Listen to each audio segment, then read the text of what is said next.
is here, but he didn't. Okay. Plan to call him. Okay. How many jazz? Sorry. How many are you jazz? Are you ready, Sam? Just waiting to get started, sir.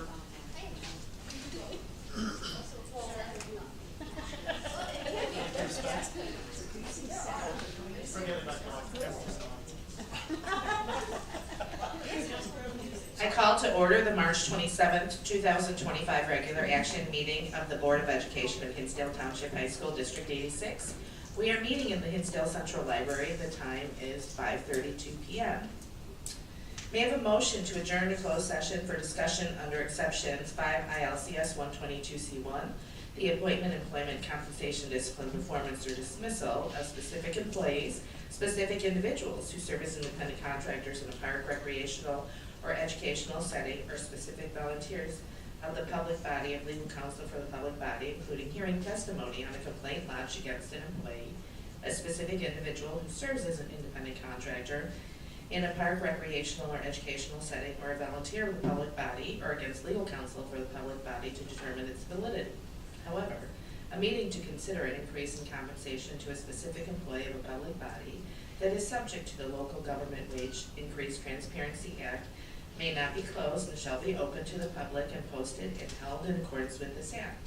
5 ILCS 122C2, collective negotiating matters between the public body and its employees of their representatives or deliberations concerning salary schedules for one or more class of employees.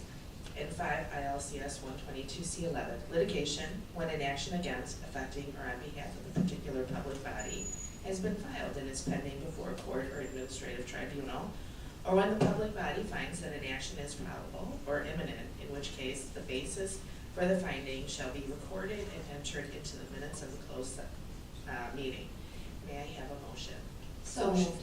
Second, Ramon. Roll call. Oh, I'm so sorry. Would you please call roll there? Member Greenspan. Here. Member James. Here. Member Akris. Here. Member Kartsunis. Here. Member Rahman. Here. Member Walker. Here. Member Waters. Here. So may I have a motion? So moved. Second, Ramon. Motion, Akris, second, Ramon. Is there any discussion? Deb, will you please call? roll? Member James. Aye. Member Akris. Aye. Member Kartsunis. Aye. Member Rahman. Aye. Member Walker. Aye. Member Waters. Aye. Member Greenspan. Aye. Motion carries 7-0. The board will now adjourn to closed session. The board will take action following the closed session as detailed on our agenda.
p.m. and the board now reconvenes the open session of the March 27, 2025 regular action meeting. Please stand if you are able and join me in reciting the Pledge of Allegiance.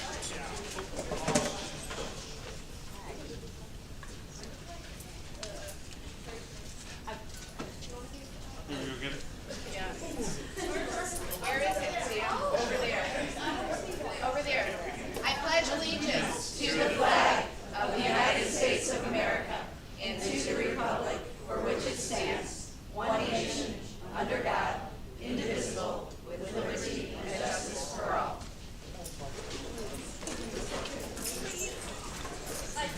Point of order, we have a number of students and teachers in attendance tonight to be recognized. I propose that we pull the Hinsdale Central Good News State Recognition forward before Arlene's comments so that our students and staff can return to their studies and activities. Does the board agree? Member Waters? Yes. Terry? Yep. Okay, hearing no opposition, I will turn it over to Principal Walsh to share the good news. Good evening, Bill Walsh, Hinsdale Central Principal, and with me is Sally Phillip, Activities Director at Hinsdale Central. We are pleased tonight to recognize multiple groups of students from the activities side as well as the athletic side for their outstanding commitment to their passion, in this case forensics, wrestling, and swimming and diving. But I'm going to turn it over, what? And scholastical, thank you. Turn it over to her to introduce our coaches and our students. Ms. Phillip, the floor is yours. Thanks. Good evening, everyone. I am going to start with recognizing our Scholastic Bowl team first. Our coaches, Alan McLeod and Mark Walschlager.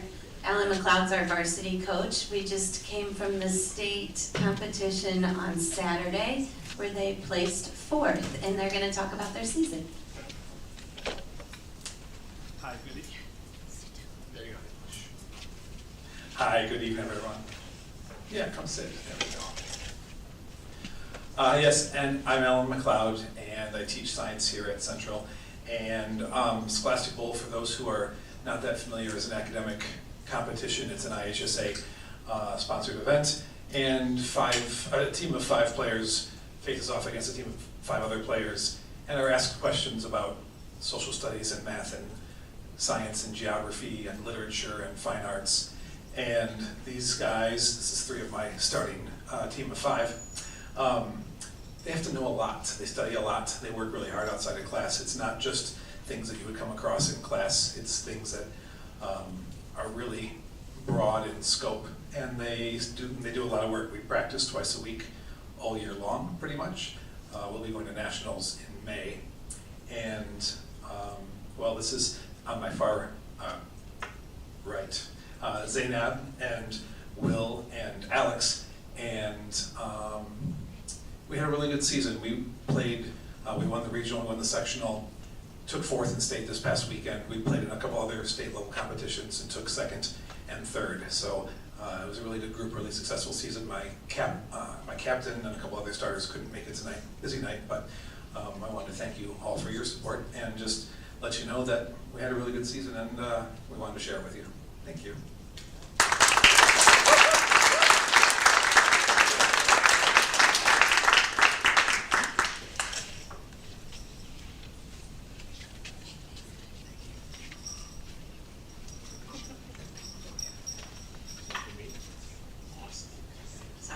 Up next, we have our forensics team. 2 of our coaches are here, Paul Woods and Chris Wilbur. They've been coaching since, I don't know, we've all been here a real long time, and they've like 20 years. And they've done amazing things with their forensics team as well. I got the honor to go to their banquet the other night and just see what a team environment they make and how they celebrate each other. It was really an honor to be there. So I'm going to turn things over to Chris and Paul, and they have some of their team here as well. They finished 3rd at the IHSA state competition as well. Thanks, Sally. Hey, thanks for having us here.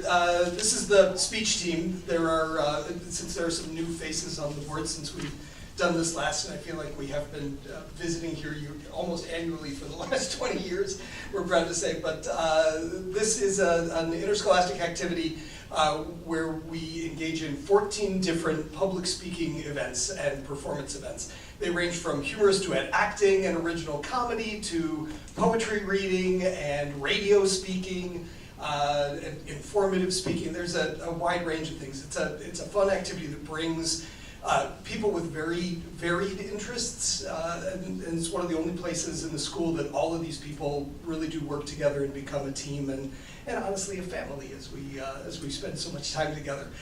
This year we had an amazing season. I think we had 14 tournament first or second place through the regular season, and then through the IHSA season we were sectional champions in both performance in the round and the individual events. The performance in the round actually placed third overall in the state, and the individual events team placed third overall in the state as well. The individual events team also had individual finishes from Maeve Rogers on the end there. She was sixth place in radio speaking.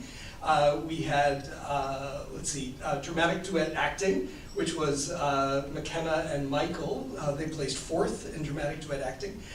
Michael and his partner Gemma, who wasn't able to be here tonight, placed third in humorous duet acting. And we also had 2 state champions this year. We had May Anjou in poetry reading and Gemma Fleming in original comedy. And so it was a really incredible season. If you'll indulge me for just a second, I do want to just share a couple of thoughts about a couple of our seniors that are here as a quick goodbye with you guys here to witness.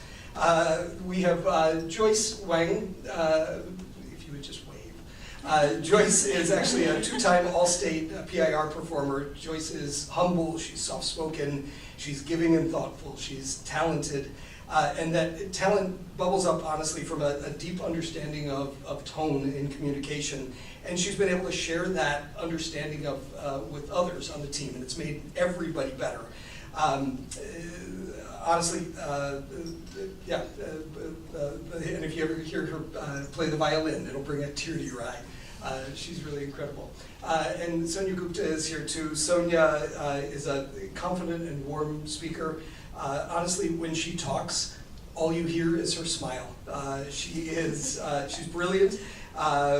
She's fun. I don't think I've ever seen her around people where everybody wasn't smiling and laughing. She is also a 2-time state qualifier, state all-state speaker. Last year in informative speaking, this year in performance in the round. She's a national qualifier in informative speaking. And she's an all-world personality, so we're going to miss her. Thank you guys for all of your support with the team. We look forward to being back next year.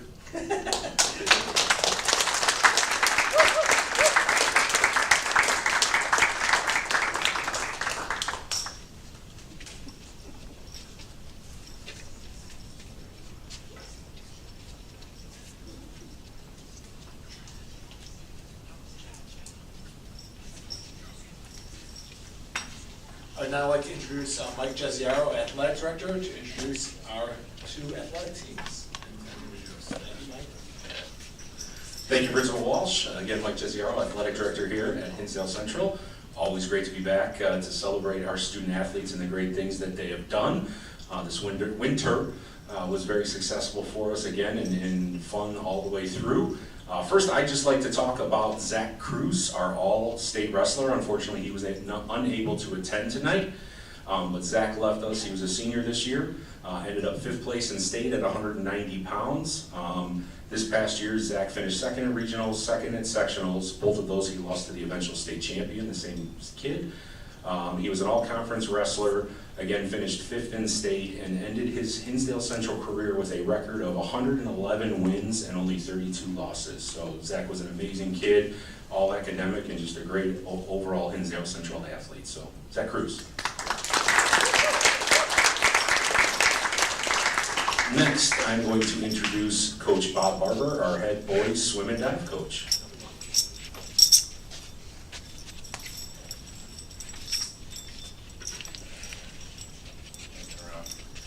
Thank you for having us tonight. As always, I think the priority goes to you guys in being able to support us in so many different ways.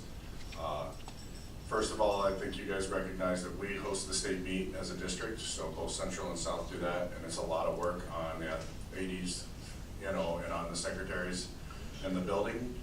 So I think it's just a way for us to say thank you to all you guys to be able to allow that to happen, because I don't think we get the performances that we do if we don't see 200 people that we know walking around high-fiving us.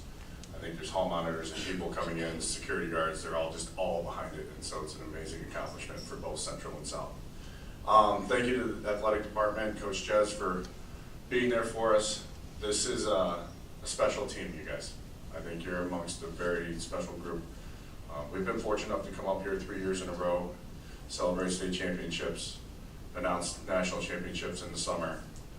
But more importantly, what this group did was get behind each other, and they went after a national record, which I never could have dreamed of in my entire career.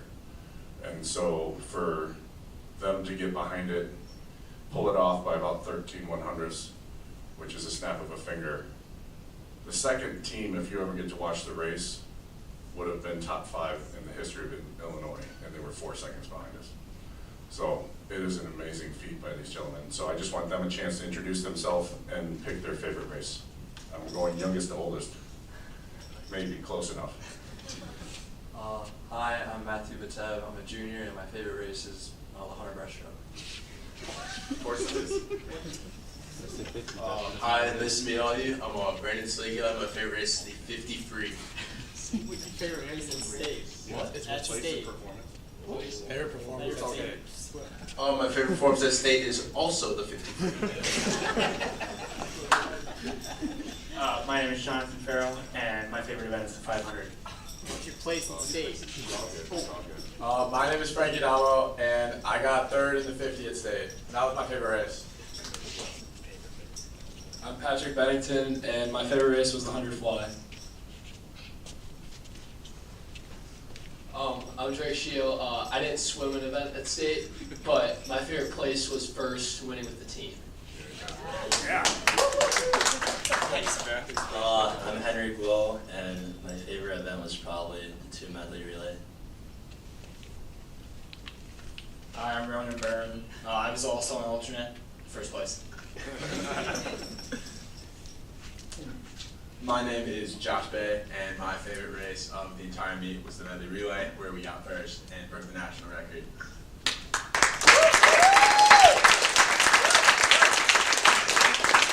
Once again, thank you for all the support.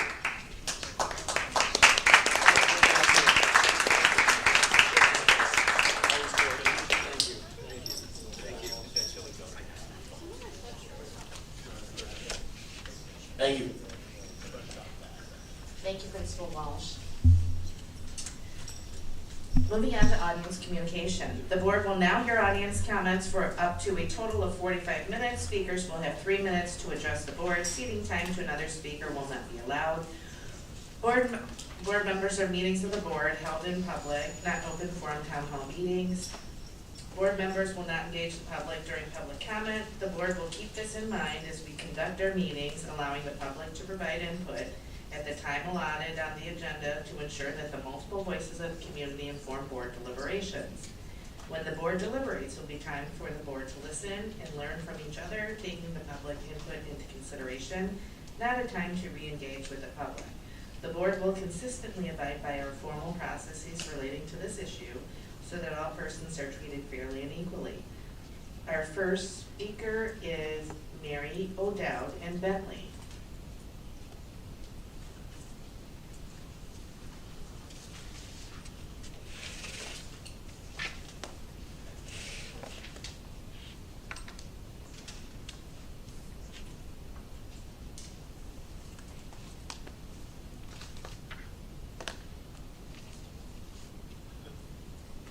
Good evening, Mary O'Dowd Darien. Thank you all for your time and service.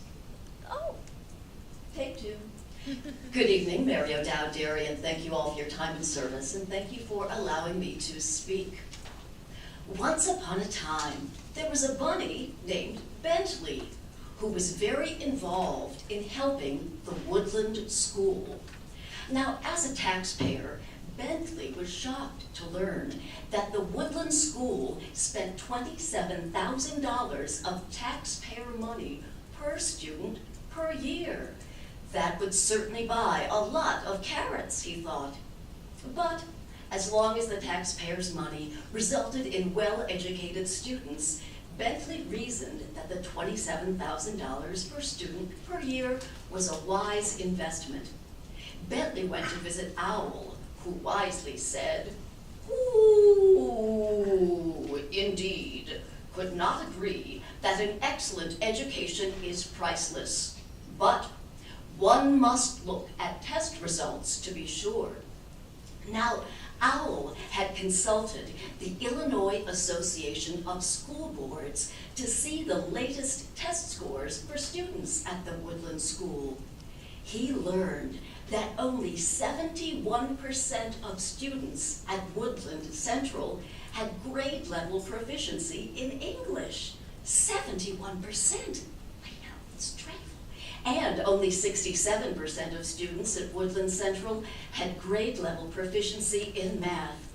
Sadly, Owl discovered that things were even worse at Woodland South, where a mere 47% of students had grade level proficiency in English, and only 44% of students had grade level proficiency in math. Learning of these pitiful test scores made Bentley hopping mad. "Indeed," said Owl, "we must take action. Several candidates are running for school board election this April 1st. I endorse Jeff Waters, Baron Leacock, and Andrew Cotton to save the Woodland School. So, hop to it and tell your friends to vote for Jeff Waters, Baron Leacock, and Andrew Cotton." And that is just what Bentley did.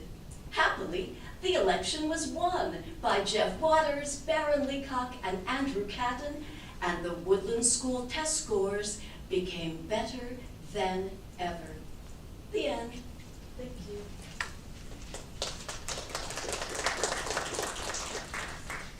Our next speaker is Jonathan Hurley.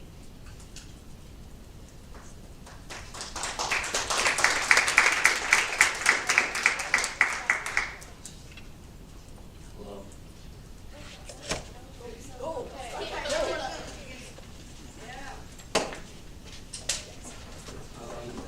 I just want to start out by thanking the board for listening to my public comment.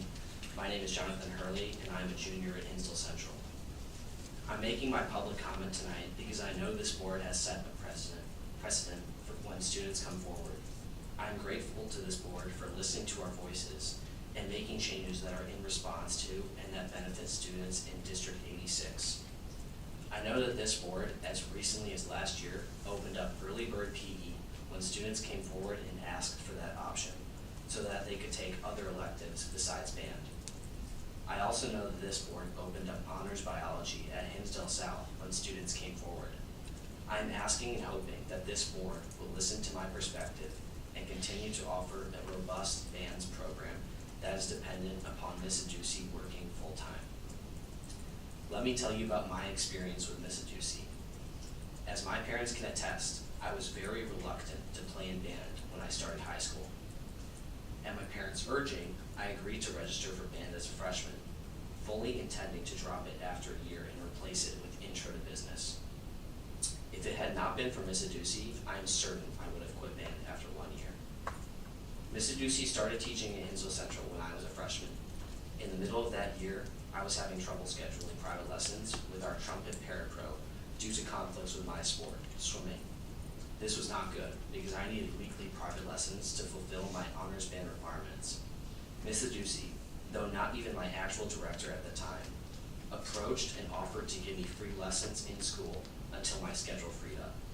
This action not only revived my interest in band and for playing my instrument, but it also made me feel welcome in the program due to the initiative that Miss Aducey took to make sure I was taken care of. Through my weekly private lessons, I got to know Miss Aducey. She's an incredible trumpet player. She graduated from the renowned Indiana University School of Music and does not shy away from using her talents to help our band grow musically. Miss Aducey makes her classes interactive, not just sitting behind the podium and conducting, but often taking out her trumpet and playing along with us. Just imagine this, a director who conducts, plays chords on the piano, and changes tempo all at the same time. That's Miss Aducey. Letting her go would be a severe loss for the Hinsdale Central Bands program. It cannot be overstated how much Miss Aducey cares about each and every student. Just look at the petition that went out in favor of keeping Miss Aducey as a full-time teacher. 630 signatures speaks for itself and shows that she is very impactful to our band program. She's also continuing to learn and develop her skills as a teacher.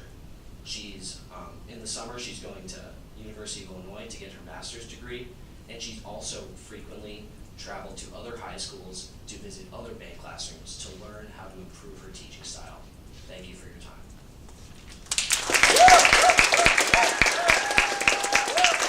Our next speaker is Elise Pennington.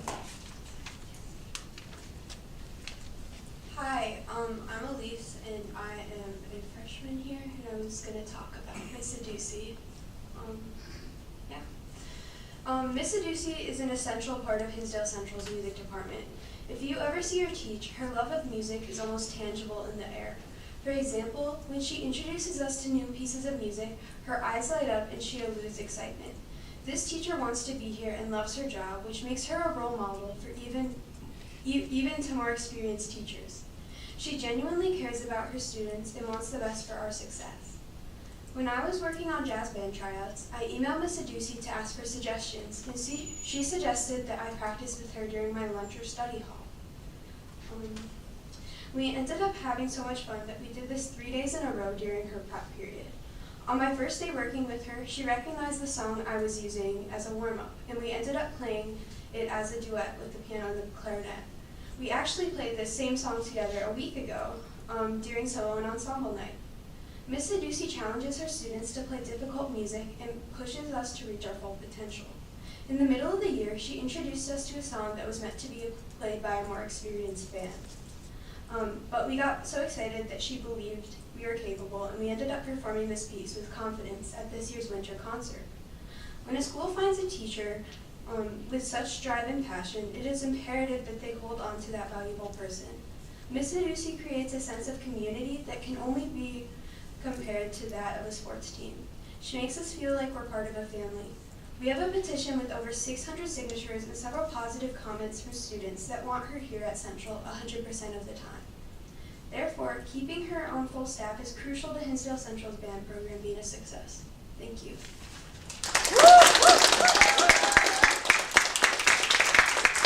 Our next speaker is Amira Kapadia.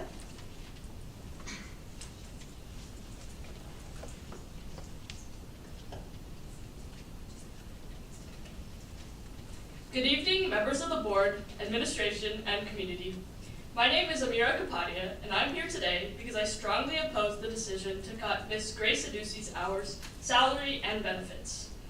I'm currently a symphonic band student under the direction of Miss Aducey, and I can say without hesitation that she is an incredible conductor, trumpet player, organist, and arguably an even better teacher. She is a dedicated and detail-oriented educator currently earning her master's degree, who has positively impacted the lives of so many students, including mine. Her passion for music education is so clear in everything she does, and the number of people in this room right now proves how much she means to all of us. The justification for this decision appears to be declining band enrollment, so let's focus on the facts. The band program has historically had over 200 students, but numbers have declined since 2021. It should be noted that 2021 was the year that full-year PE exemptions were removed for marching band students. Thus, this decline is not because of Miss Aducey's leadership. It is due to structural issues within the program itself that Miss Aducey strives to tackle, such as the removal of exemption options that once encouraged participation. If re-implemented, these options could help enrollment recover. Making marching band optional would also open the program to more students who are passionate about concert or jazz band but cannot commit to marching. Despite these challenges, this year's program still has 170 students and is projected to have around 150 next year. That is not a drastic difference, and certainly not a reason to strip an essential teacher of her livelihood. To put this in perspective, I was a member of the girls' golf team this past fall.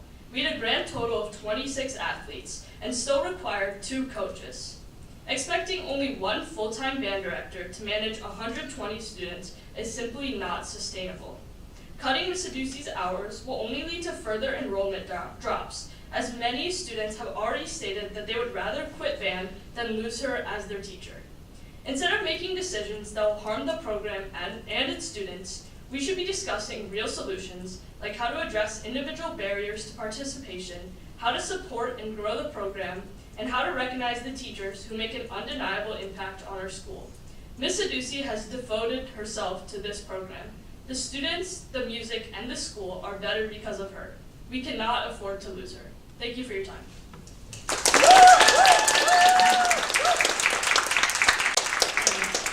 Speaker is Masha. And Masha, will you pronounce your last name? Teofanovich. Teofanovich. Yes. Thank you.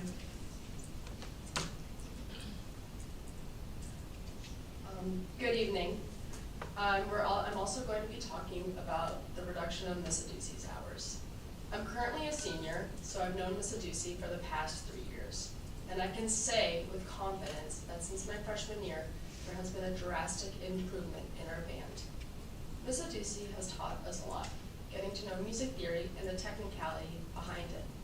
But besides that, she also makes us want to be better musicians. I can say from a personal experience in my junior year, I became very depressed. I didn't know who to talk to, but Ms. Aducey would remind us every day that that we needed her, that we can come to her. So every single lunch period, I would talk to her and I would tell her about my insecurities, my anxiety. And it's safe to say by the end of the year, I became extremely confident. Ms. Aducey helped me see things in a different light. A good teacher isn't one that just teaches the material well, but rather one that makes us better people. And I can say that Ms. Aducey does exactly that. From another personal experience, I got into wind ensemble last year, which is the highest band conducted by Mr. Krinsky. This was my dream band since freshman year. But however, since Ms. Aducey came in, I decided to stay in Wind Symphony because I knew Ms. Aducey would motivate me and make me a better musician. We need Ms. Aducey to stay at our current full-time position, as her and Krinsky work very well together. I don't see how a single teacher would be able to handle 4 bands, jazz band, and marching band. And this isn't just about Ms. Aducey. This is about the band program and the music program as well. By cutting our teachers, we are discouraging students from joining music and the arts. And instead, we should be open to students' interests and expand their knowledge. But besides that, the people respond to Ms. Aducey in a good way, and with her energy, we need her. Good teachers aren't easy to find, so we need to keep them, because a good teacher can in fact change a student and make them a better person. Thank you.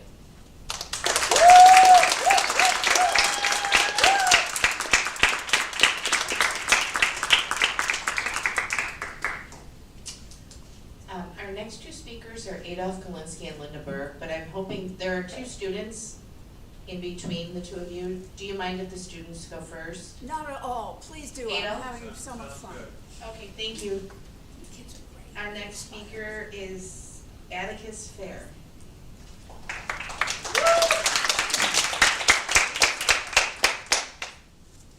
Good evening, members of the board. My name is Atticus, and I'm here because I was devastated to hear that our music department may be losing our beloved director, Ms. Aducey. I suffer severe but debilitating migraines on a daily basis, often unable to see. The typical high school environment is a very difficult place for someone with migraines. Almost everything is triggering. The lighting, the seats, the noise, sitting for long periods, so many things. The band room has become a refuge for me, and playing music helps to distract me from my headaches. The encouragement Ms. Aducey has given me has helped me push through some of my most difficult days. Ms. Aducey has been one of those people for so many of us. She shows up every day with a positive attitude, no matter what challenges she faces. She makes things fun, she makes them meaningful, and she makes sure that every student feels seen and supported. Her knowledge spans everything from jazz to concert music to AP music theory, and she is always there when we need her, whether for help with music or just to listen. Cutting her position doesn't just take away a teacher, it takes away a mentor, a role model, and a lifeline for students like me. Despite the challenges in our program, she has never given up on us. I ask that you work creatively to find a way to keep her here for all of us. Band programs everywhere have suffered after COVID. The arts prove again and again to be an important not only in development, but also personal well-being. We want to build our program up rather than let it dwindle. Thank you.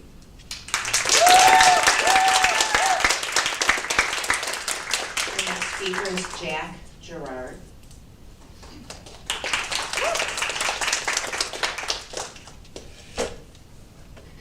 Thank you.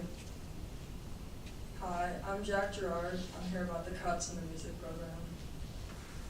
I'm a freshman who's part of the symphonic band and jazz band. Both of these are taught by Ms. Adusi. Ms. Adusi has always been the band director that people go to for questions, help with music, and even with problems not involving band. She's also very transparent and takes our decisions into account when deciding pieces, ways to make us sound better, and artistic choices in our music. Ms. Adusi also chooses music that is fun and challenging enough to make us work hard and get better. She is the sole reason why many of us stay in band, and I truly believe that she has made the whole group and myself a lot better. I'm also not happy this is happening after I've already finalized my enrollment in band for next year because I was hoping Ms. Adusi would be my teacher. Also, Ms. Adusi should not become the scapegoat for the enrollment rates dropping when things like the PE exemption being dropped are causing dramatic decreases in the rates. From what I know, Ms. Adusi does not have final decision making for things that are crucial to the program's success, and none of these problems are affecting her work as a director. There's also the petition, which has already been mentioned, but it has currently over 630 signatures. That's not something that happens to a good teacher, it will only happen to Ms. Adusi. She's the last thing that I would want to be cut from this band program. Thank you.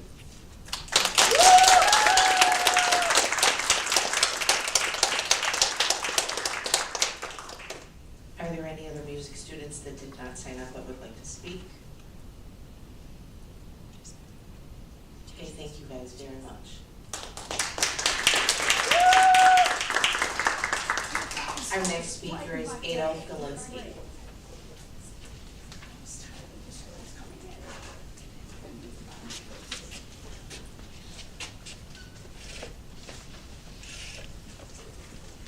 Good evening, my name is Adolf Galinsky. I'm on Parent and District.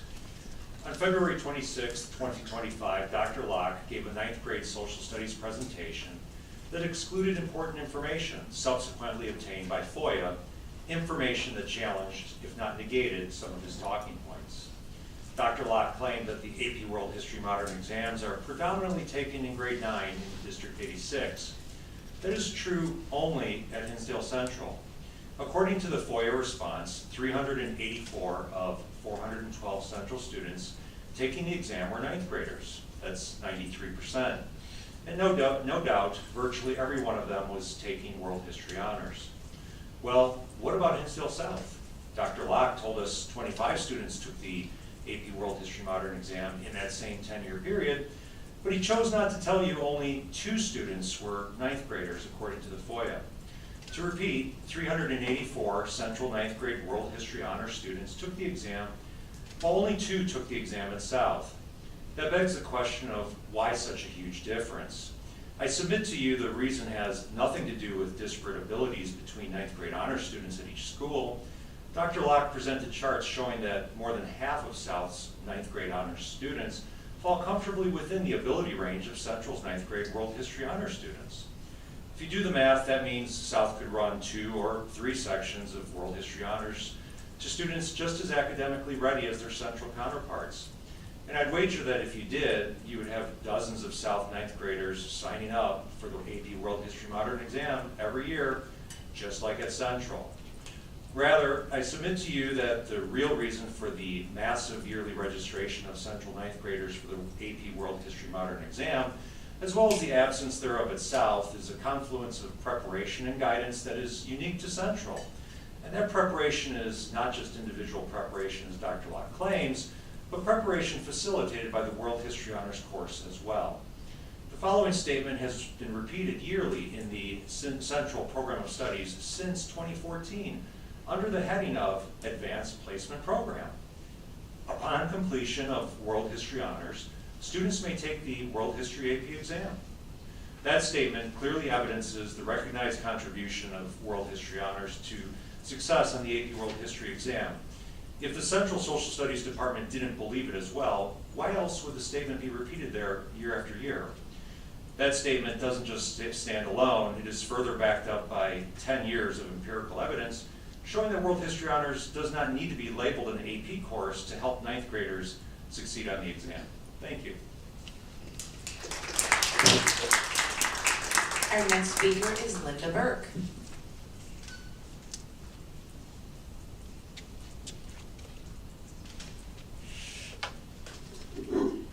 I would like to thank all those great articulate music kids for totally turning my day around. I'm feeling so energized and so encouraged. And they've really made a good case, you guys. Let's fix the system. We heard some really good systemic suggestions to restore band enrollment. And I also agree with Adolph Galinsky that, as Betsy Levy communicated to me, I don't think she'd mind if I quote her, somehow the Central Catalog promotes ninth grade World History Honors as preparation for the AP. If it's not really an AP course, why does it say that it is? Let's extend this opportunity at both high schools, really. Next, I was astonished to read that we're giving a hard time to some of the K-8 districts that have a lot of really advanced math students. And Marker School in particular has 22 kids who are ready for a very advanced math course. The extra cost to D86 would be significant for Marker. Let's face it, chump change to District 86. We shouldn't be giving Marker a hard time. They're at school with a 40% poverty rate and a rather poor tax base. We should be asking them how they did it. To have 22 kids that advanced, they must be teaching very well and reaching beyond the usual suspects.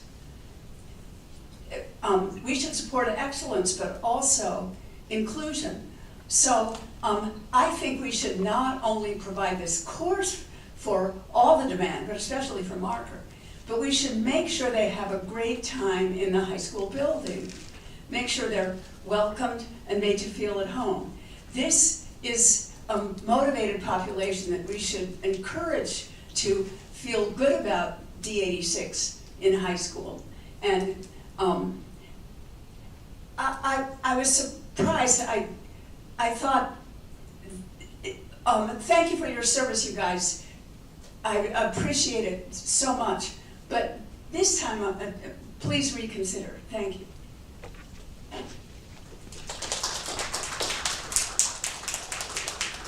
Our final speaker is Kara Hurley.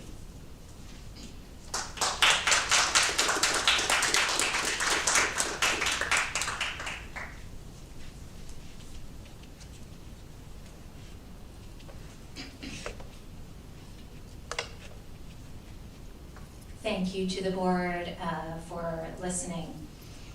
My name is Kara Hurley. I'm the parent of a junior and freshman at Hinsdale Central. I am speaking to express my deep concern regarding the proposed reduction of Ms. Aducey's position to part-time due to low enrollment in the bands program. This decision would be a significant detriment to our students and the overall quality of Hinsdale Central's music education. I strongly urge you to reconsider this decision for the following reasons. Academic benefits of music education. It's well documented that students who participate in school music programs outperform their non-musical peers in core subjects such as math, science, and English. A reduction in instructor time sends a message that music education isn't a long-term value of District 86. Band programs at other high-achieving schools. Other high-performing high schools in our area recognize the value of strong music programs and are not reducing their band programs. And this results in possibly Hinsdale Central falling behind its peers in terms of providing a well-rounded education that includes the arts. Maintaining high-quality instruction and support. The bands program at Hinsdale Central is extensive, includes 4 concert bands, 2 before-school ensembles, marching band trips, solo and ensemble music festivals, and pit orchestra. It's unclear how 1 full-time teacher and one part-time teacher could maintain the same level of quality instruction, organization, support for these courses, ensembles, and performance opportunities. A reduction in hours will directly impact students' opportunities and experiences. The irreplaceable impact of Miss Aducey. Miss Aducey is an incredibly talented and impactful teacher. Finding a band teacher part-time of her caliber would be extremely challenging. She's not just an instructor, she's a mentor, conductor, and motivator who inspires students to reach their full potential. Miss Aducey's profound connection with her students. Beyond her teaching, she has the ability to connect. You heard the students' voices. My own son, Jonathan, you heard his comment. This type of personal investment is irreplaceable. And I know this isn't unique to Jonathan or the students that spoke. I ask you to, I know that he wouldn't have continued in band if not for Miss Aducey. The students have made their voices heard through a petition and public comments. They're urging the board to retain Miss Aducey as a full-time teacher. The board has previously acted based on students' input in other decisions, setting a precedent for valuing students' perspectives. Moreover, this decision is not just about numbers, it directly affects an exceptional teacher whom the students in the district do not want to lose. The overwhelming student support for Miss Aducey is a testament to her profound impact, and I urge you to listen to their voices and prioritize the needs of those most affected by this decision. Miss Aducey is the kind of teacher that every parent wants for their child. She's not only a gifted musician and conductor, but also a dedicated educator who genuinely cares about her students. District 86 should strive to retain educators of her caliber, not reduce their roles. If the goal is to rebuild the bands program into a thriving, robust program, Miss Aducey is the teacher who can make this happen. Thank you for your time.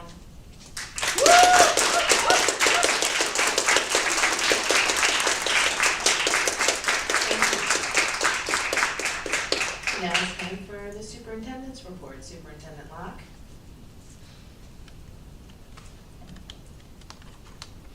Hi there. Oh my goodness. I need to have some Red Devil fuel, excuse me.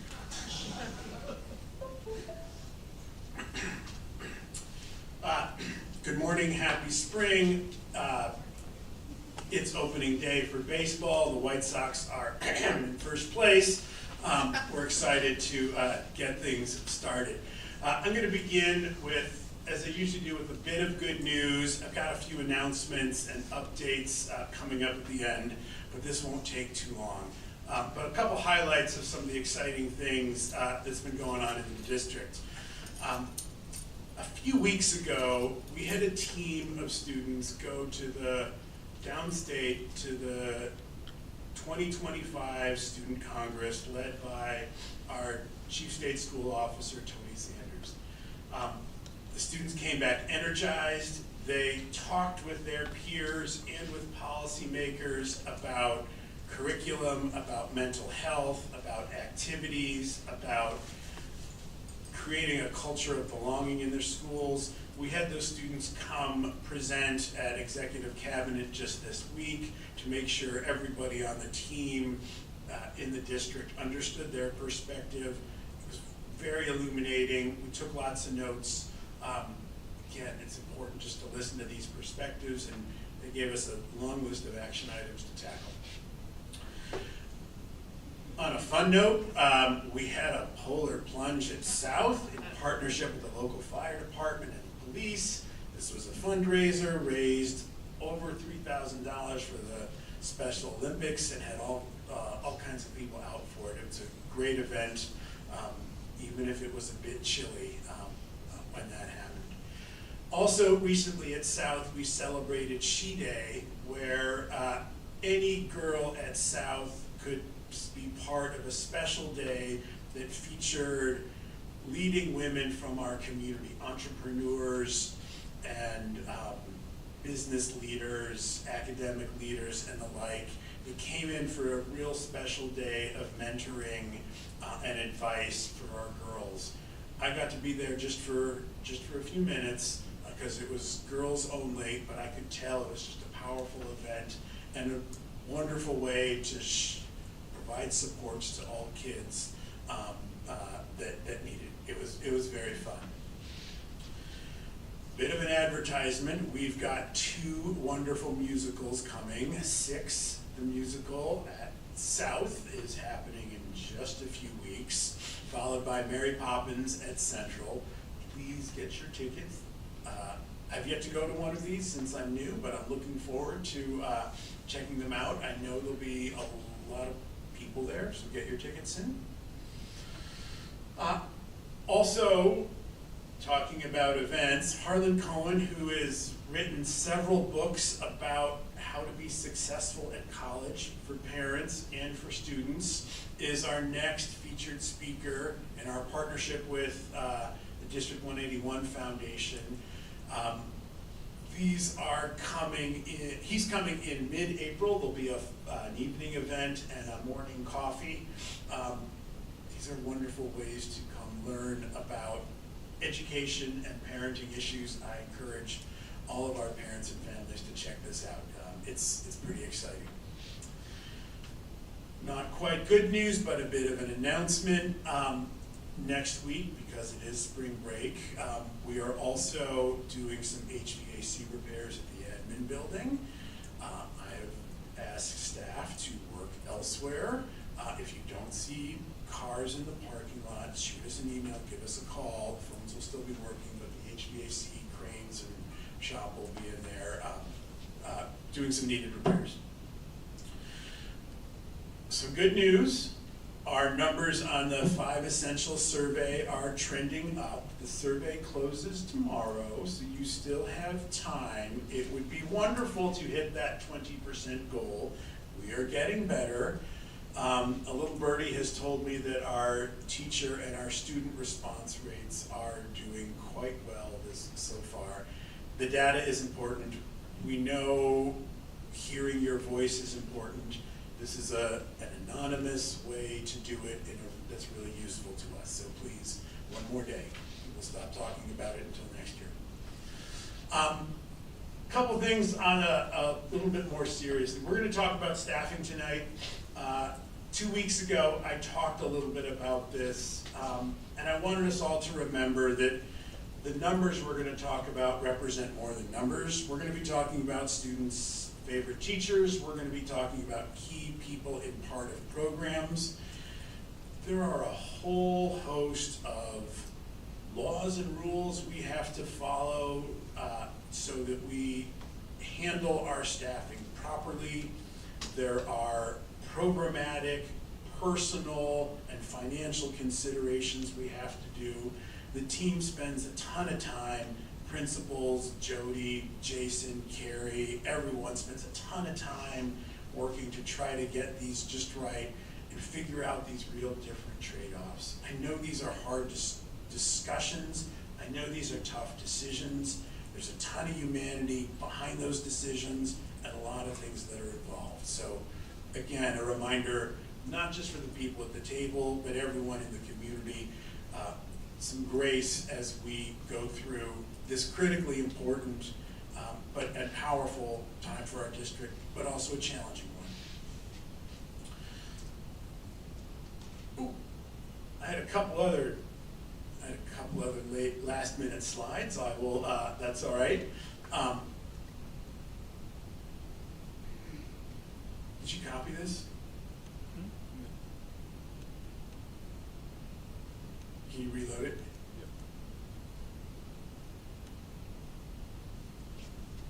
Sorry. I got it.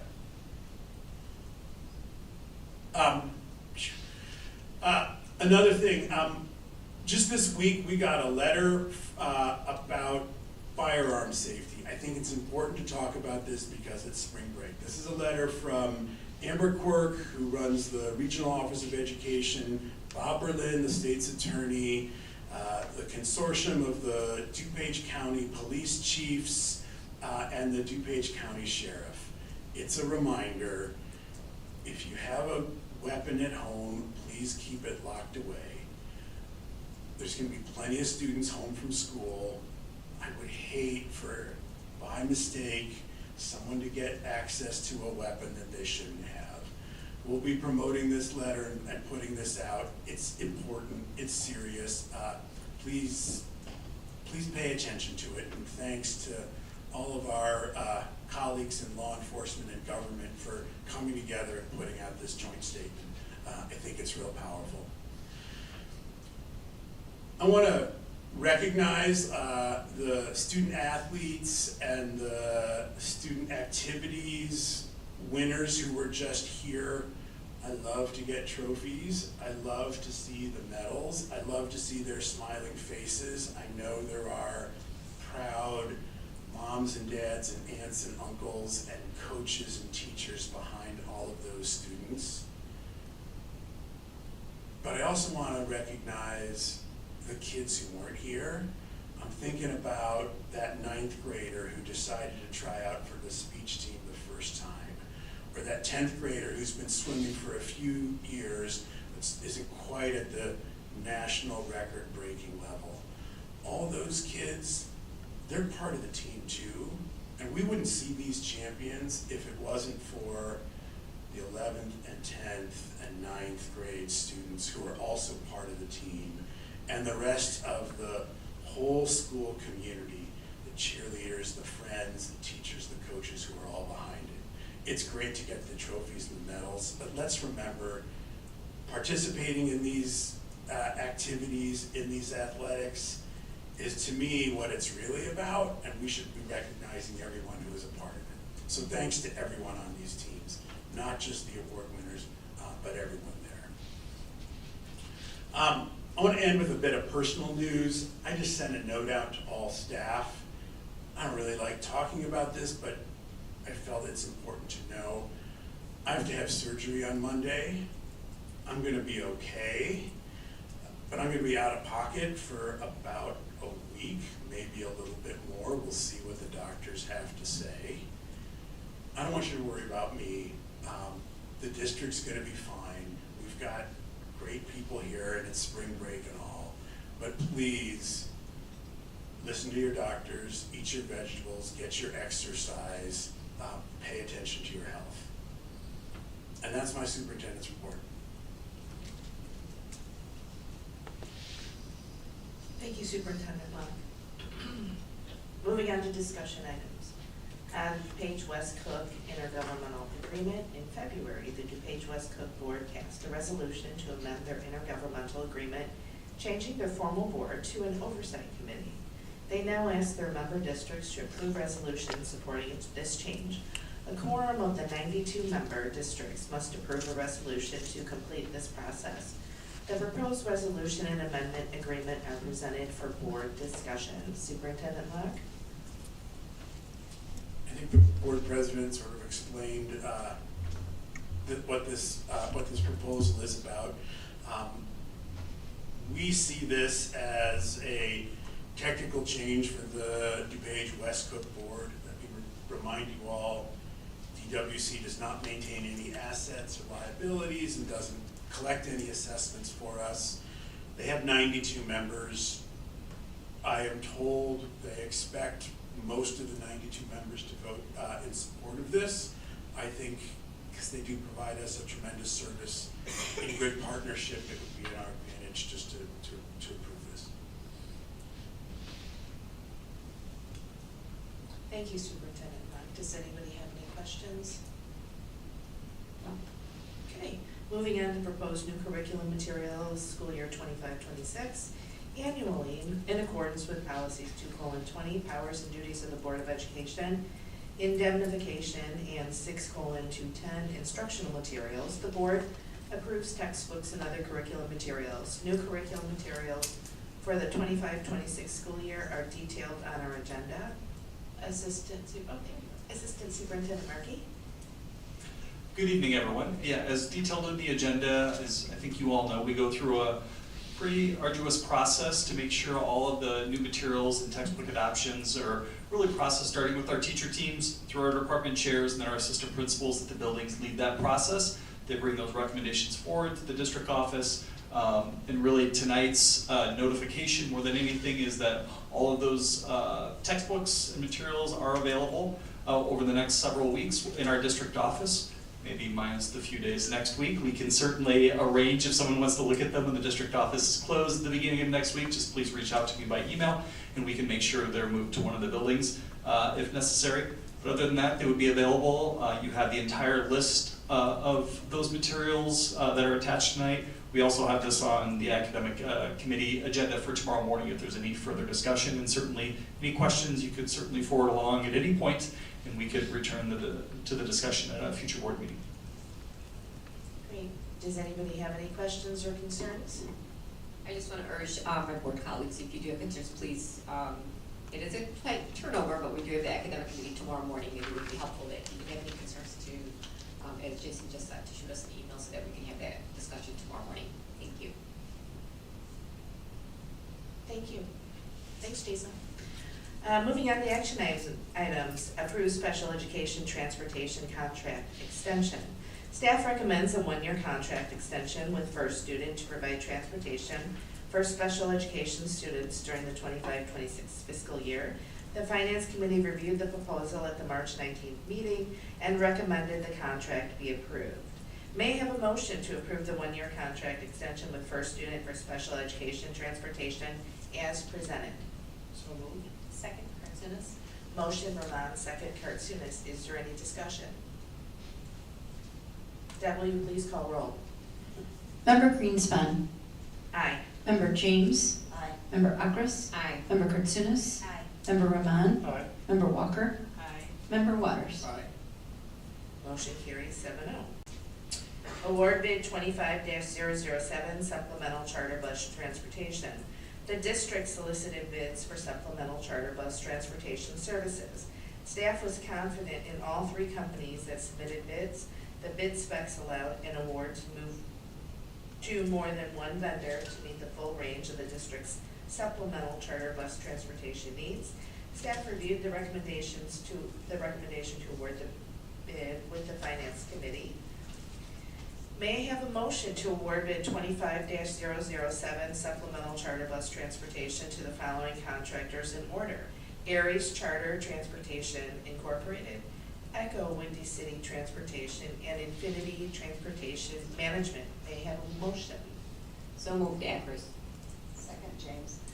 Motion Akers, second James. Is there any discussion? Please call roll.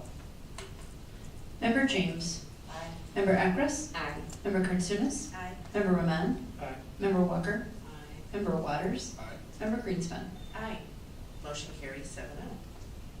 Approve the proposal for hallway flooring at Hinsdale South. As part of the ongoing capital improvement projects for the district, Hinsdale South High School needs flooring replaced in various areas of the hallways. Staff recommends taking advantage of cooperative purchasing in accordance with the Governmental Joint Purchasing Act 30 ILCS 525-2 to make a volume flooring purchase at a discounted price. May I have a motion to award the purchase and installation of LVT vinyl flooring for Hinsdale South High School to Douglas Flooring per the Sourcewell Cooperative Purchasing Agreement for an amount of $281,085. May I have a motion? So moved. Second. Motion Waters, second Rahman. Is there any discussion? Please call roll. Member Akras. Aye. Member Kartsunis. Aye. Member Rahman. Aye. Member Walker. Aye. Member Waters. Aye. Member Greenspan. Aye. Member James. Aye. Motion carries 7-0.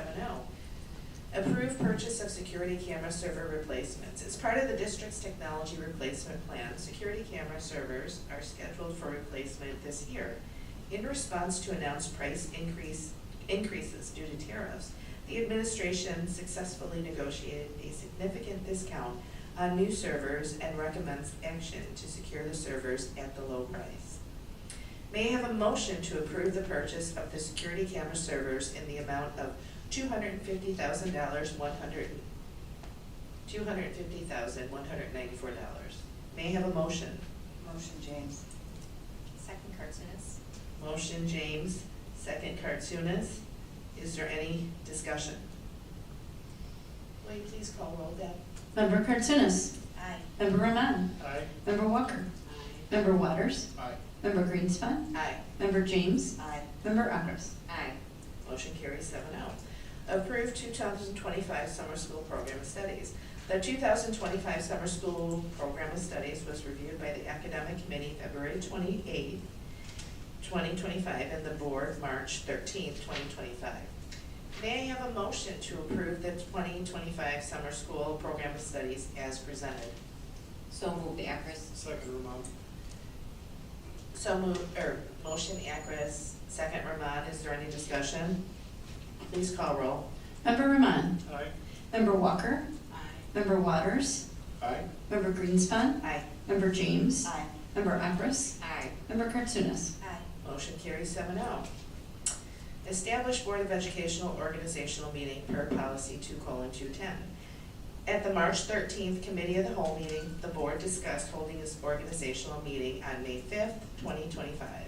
At the March 17th A&O committee meeting, it was determined that the committee would not meet on May 5th. This allows the board to hold the organizational meeting at their regular start time of 6 p.m. May I have a motion to set the Board of Education organizational meeting for May 5th, 2025 at 6 p.m.? So moved, Akris. Second, James. Motion Akris, second James. Is there any discussion? Please call roll. Member Walker. Aye. Member Waters. Aye. Member Greenspan. Aye. Member James. Aye. Member Akris. Aye. Member Kartsunis. Aye. Member Roman. Aye. Motion carries 7-0. Action item staffing. Approve certified staffing recommendation for 2025-26. A preliminary staffing recommendation was reviewed by the HR Committee, Finance Committee, and the Board of Education in March. Administration now submits a final certified staffing recommendation for 361.2 licensed FTE for the 25-26 school year. This recommendation represents an increase of a 0.1 FTE from the prior year. May I have a motion to approve the 25-26 certified staffing recommendation of 361.2 licensed FTE to staff general education and special education programs and district operations as presented? May I have a motion? Motion, James. Second, Kartsunis. Motion James, second Kartsunis. Is there any discussion? I just wanted to bring to light that I appreciate Dr. Locke, your framing of this conversation. It is true that this is a very difficult conversation, and everyone has really been working hard for the past few months, I could argue, on the staffing. I'm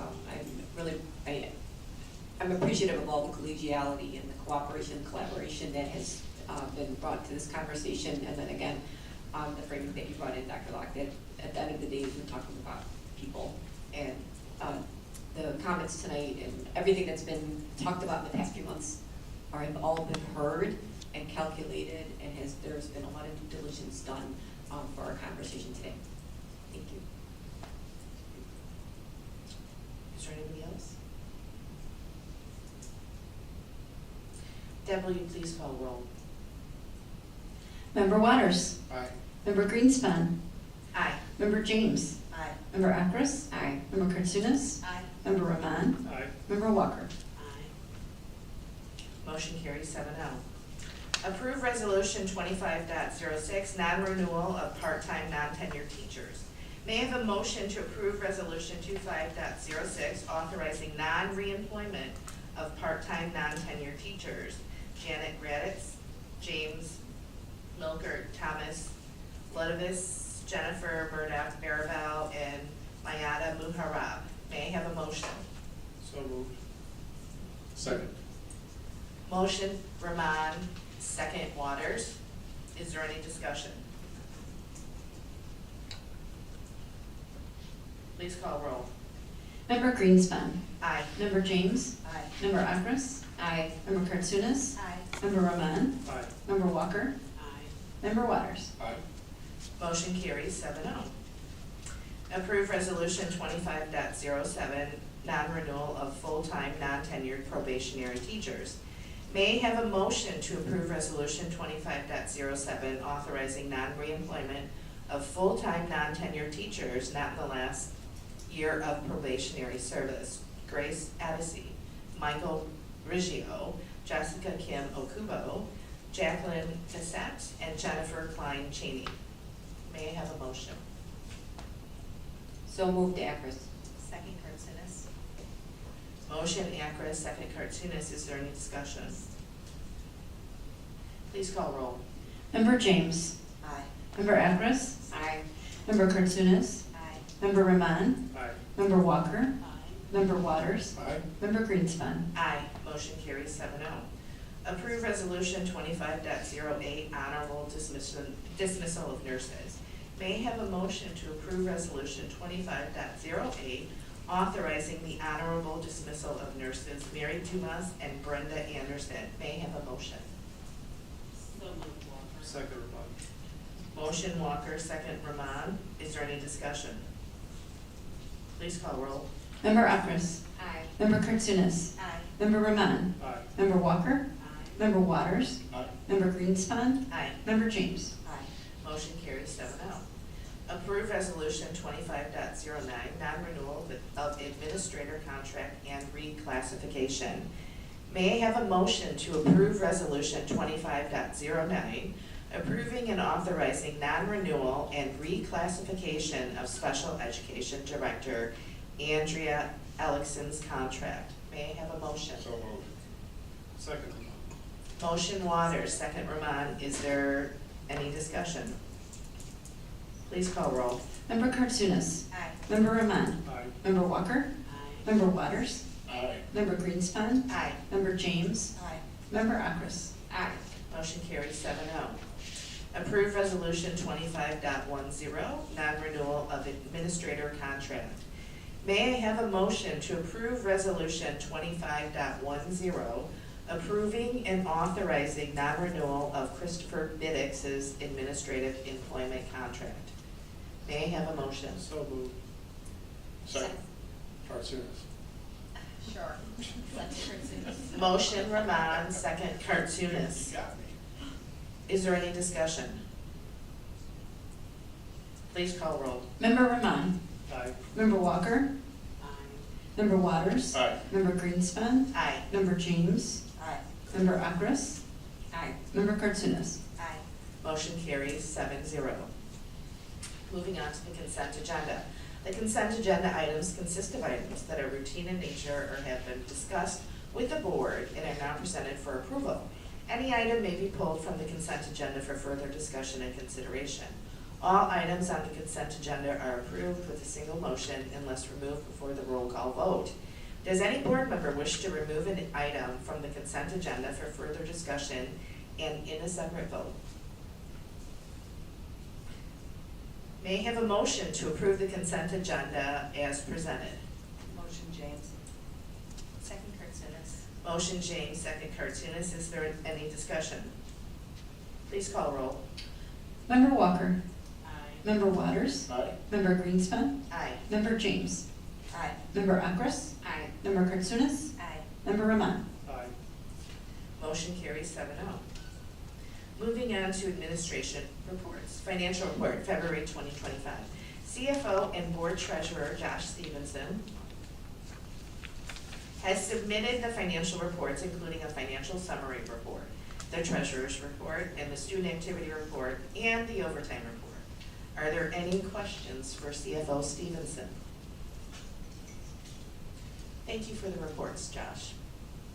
FOIA report, March 2025. In accordance with Policy 2:250, access to district public records and Policy 2:250 AP1, administration has provided the board with a report of the FOIA request process since the board's last regular action meeting. Are there any questions for Chief FOIA Officer Kudrowski regarding the 9 requests detailed in the report? Thank you for the report. Deb? Moving on to board committee reports. HR committee report. Chair Walker will provide the HR committee report. The HR committee met on March 14th. We held a special meeting on March 14th to continue the discussion of the 25-26 preliminary staffing recommendation. The committee also discussed improving the efficiency of the staffing discussion, assessing additional changes to the framework next year, including looking at a lower threshold for running low enrollment courses at Hinsdale South and reconciling course requests for course enrollments and courses that run and do not run in the fall. Thank you, Chair Walker. Chair Roman, will you please provide the A&O committee report? Yes, the Availabilities and Opportunities Committee met Monday, March 17th. The committee reviewed and finalized its committee charter, determined it will not meet on Monday, May 5th, discussed how it will prepare its report to the board and be presented August, September-ish, requested a series of data and information to begin their work, availability rates and conflict rates, comparison of nearby schools, program of studies versus enrollment size, a deep dive into simple tallies process, a look at the current year course availability and enrollment, modeling or prototyping of impact on availabilities and opportunity metrics. Thank you to all the committee members who expressed an interest in supporting the work of the A&O committee. The committee has selected 6 community representatives, 3 from Hinsdale South, 3 from Hinsdale Central. The A&O committee looks forward to working with Helen Demetis, Nagla Fatu, Victoria Hinderler, Lana Johnson, Kim Notaro, Gus Zeros. Due to scheduling conflicts, the April 7th A&O committee meeting will be canceled. We will welcome our community representative at the April 21st meeting. Thank you very much. Thank you, Chair Lamont. Chair Waters, will you please provide the Finance Committee report? Certainly. Finance Committee report is for our meeting on March 19th. CFO Stevenson presented the certified staffing and budget forecast. Next steps, continue monitoring contract negotiations and final staffing adjustments. Review final budget numbers in August of 25. CFO Stevenson proposed a 1-year extension for special education and transportation with first student. The extension will be a 7.25% increase due to limited capital cost distribution. Next steps, finalize transportation route evaluations in the spring of 25. Continue working with first student to manage and control costs. Finally, the committee discussed supplemental charter bus transportation for athletics. The committee discussed the new standardized pricing model with 3 vendors for more predictable costs. Charter buses are last resort options, with district minibuses and first student being preferred choices. Seasonal demand fluctuations, spring sports requiring earlier departures are considered in scheduling. Next steps, implement a new charter bus booking system for athletics and evaluate and possibly formalize transportation policies for activity directors. Thank you, Chair Waters. Chair Walker, will you provide the Facilities Committee report, please? The Facilities Committee met on March 21st and discussed a number of items, including the Hinsdale Central Pool punch list. The Hinsdale South pool deck work is set to begin on April 14th. The Hinsdale Central Pool tile adjustment work is proceeding as planned. Work on the locker room renovations at both schools is also set to begin on April 14th and should conclude by mid-July. Plans for the dugout storage relocation are being finalized. Also, restroom ceiling improvements will begin this summer. And lastly, the Hinsdale South varsity baseball field access was discussed. There are a couple of options, including building a bridge or a sidewalk option. There are some complexities with both, and this is still being, the best path forward is still to be determined. Thank you. Thank you, Chair Walker.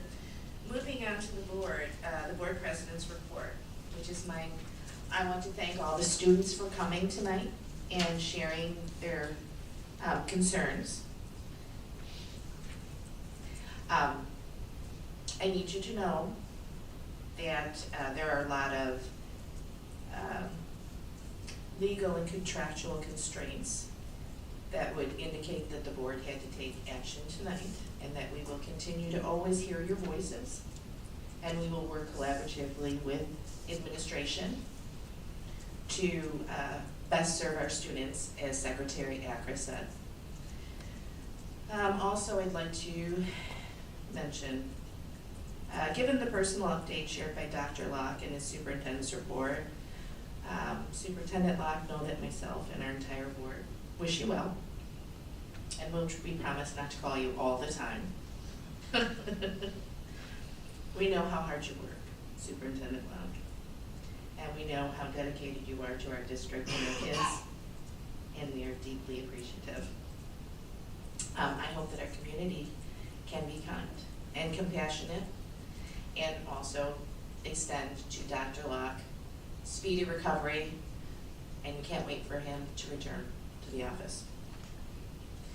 Finally, I'd really like to wish everyone a wonderful spring break. Please be safe and come back recharged and ready to learn as we enter the final stretch of school year 25. Happy spring break, everyone. Moving on to future agenda item requests. Do any members of the board have a request for a future agenda item? I have one, certainly relative to what we heard tonight, and I know this goes back to 21 when it changed. Perhaps a discussion at the very least about the possible reintroduction, if possible, of the exemption for PE for band. I know it's been gone for a few years, and to the extent it would drive participation, there's perhaps a discussion on that possibility.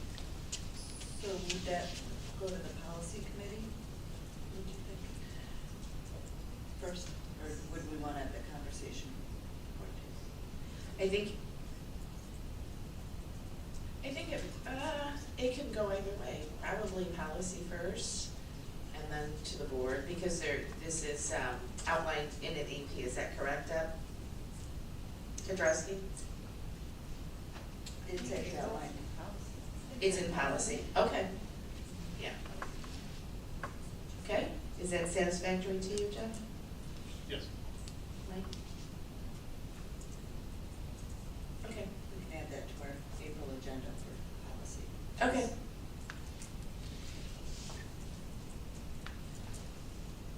Any other future agenda item requests?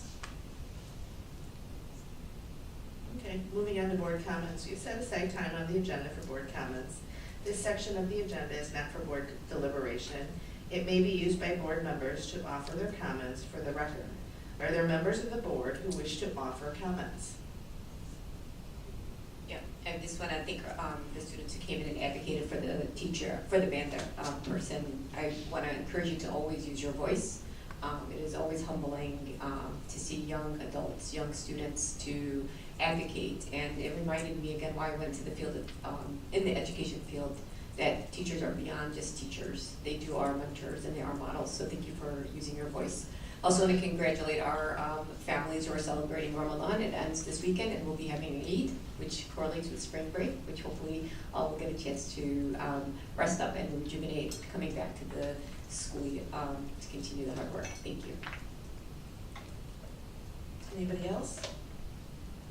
Moving on to audience comments. The board will now hear additional public comments. Comments will follow our board protocols and board policy 2:230. Anyone who is interested in addressing the board may step forward. Each speaker will have 3 minutes to speak. Will the first speaker please step forward and identify yourself before speaking? Hi, Linda Burke, music parent, as many of you know. Son still plays the trombone in several combos, as well as singing. And he took 2 music courses throughout high school. A lot of early bird and summer school made that possible. So I'm very protective of those options as well.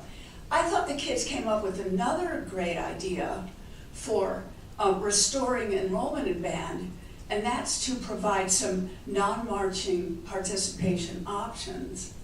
And as usual, Jeff Waters jumped in and it was hoping that we could find a solution here, because the kids made a very eloquent case, and I think a very good one.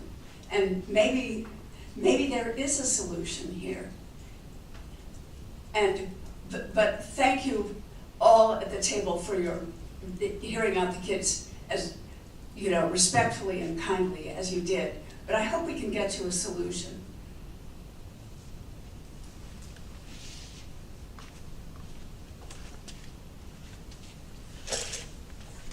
Hi, my name is Barb Fair. I am a band alum from this school district. I went here, graduated in 1986. We had 4 suicides when I was here. In 1 year, we had assemblies on how to identify, and this is before mental health was even a thing, about how to identify problems in your friends. I would never have made it through this school had I not been in the band program. I ate my lunch in the band room.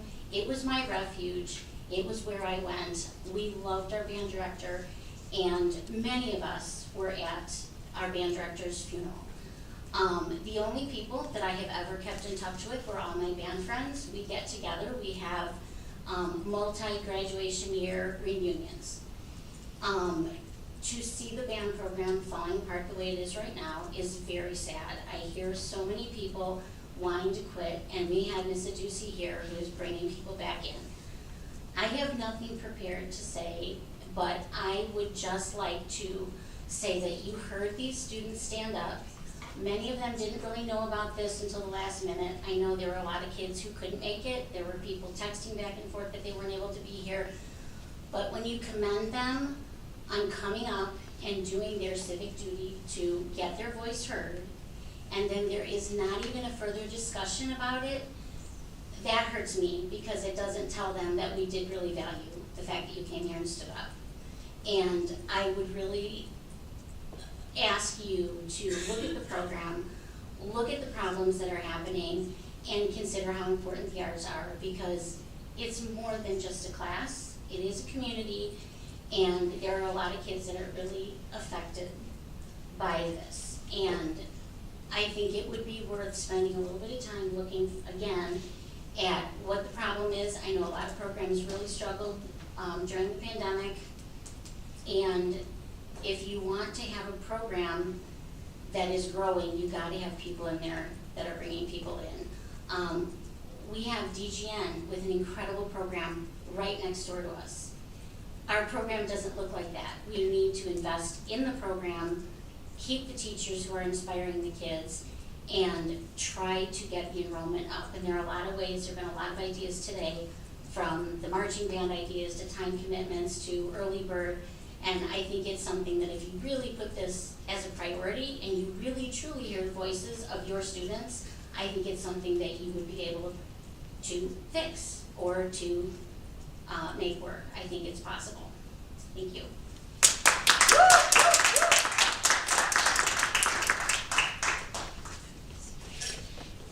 Hello, my name is Chase Barrett, and I am a junior at Hinsdale Central, and I'm also here to advocate for instating Ms. Aducey in keeping her as a full-time status at Hinsdale Central. An irony that I wanted to acknowledge is that a lot of the speakers here today, one example I'll take is Atticus Fair. Ms. Aducey is not her full-time teacher. She does not teach in the classes that he is in, and that also applies to me. And I feel like that acknowledges not only the effect that she has on us now, but also the effect that she's had on us in the past and how that goes into the future. For me, last year I had auditioned to be the drum major, which is the leadership position for the marching band, and I unfortunately did not make it. And she took some personal time with me one-on-one to discuss what I could do better to improve. And there are so many teachers here that I feel like they just do whatever they have to do and just take the paycheck and go on their way. But Ms. Aducey is not that. She's fresh and new out of college. Her first year was my first year, and she goes so far above and beyond, and I wish that this board, not to say that it doesn't, but I really wish that it would take extra consideration into how much more she means to us, especially with all the people that have spoken, and I hope that a motion can be made in the future to find a more compromising decision that can reinstate Ms. Aducey, but make the budget decisions, and just to, because I understand that a school board is not meant to make everyone happy, but it's supposed to find the compromise that satisfies the most amount of people, and I hope that we can reach a motion in the future that can allow us to come to a better resolution in regards to Ms. Aducey and our music program. Thank you for your time.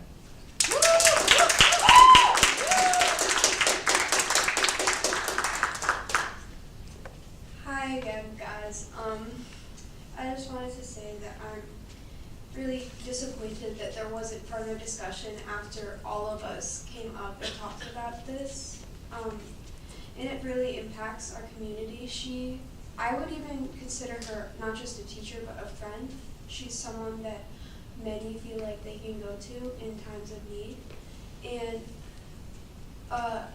60% reduction in her pay is not livable, just coming out of college. She would have to get another part-time job. I just am disappointed that that you guys talked about this before. I appreciate that you had talked about this beforehand, but I'm disappointed that there wasn't any further discussion after hearing all of us speak. And this affects a lot of students, and I just really appreciate Ms. Adusi. I hope you guys know that she's a wonderful human being. Thanks.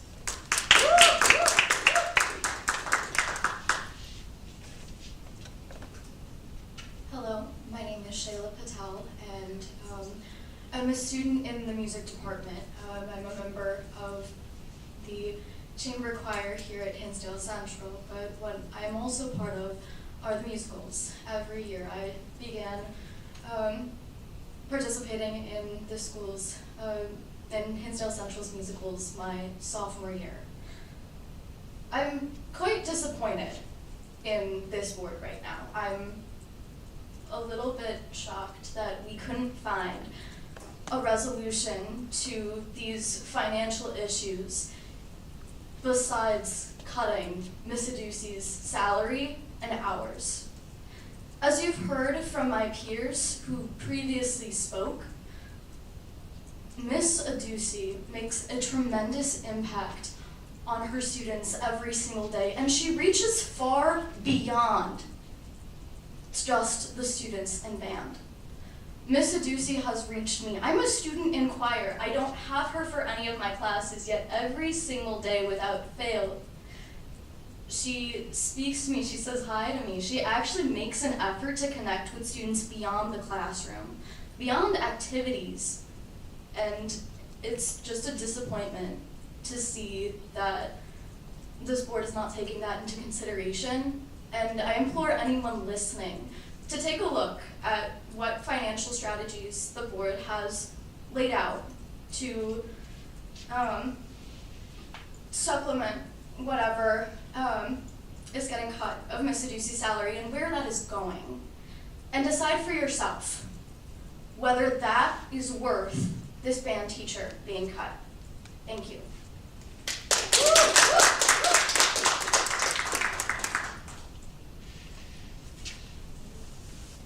Hi, my name is Viva Marcherdas. I am not a public speaker, and I was not prepared to talk today, but I have been asked to sort of share what it is that I know about this. I'm coming from an orchestra perspective. I am an orchestra parent, and we are supporting very much what is going on with Ms. Adusi, and we are saddened to see that that is happening. First of all, because our intention is maybe to look at Philharmonic Orchestra practicing as a full orchestra on a daily basis, on a regular basis, which the top of the top high schools tend to have. You guys love to compare yourselves to New Trier all the time, but if anyone looked at New Trier's music program, it far surpasses ours.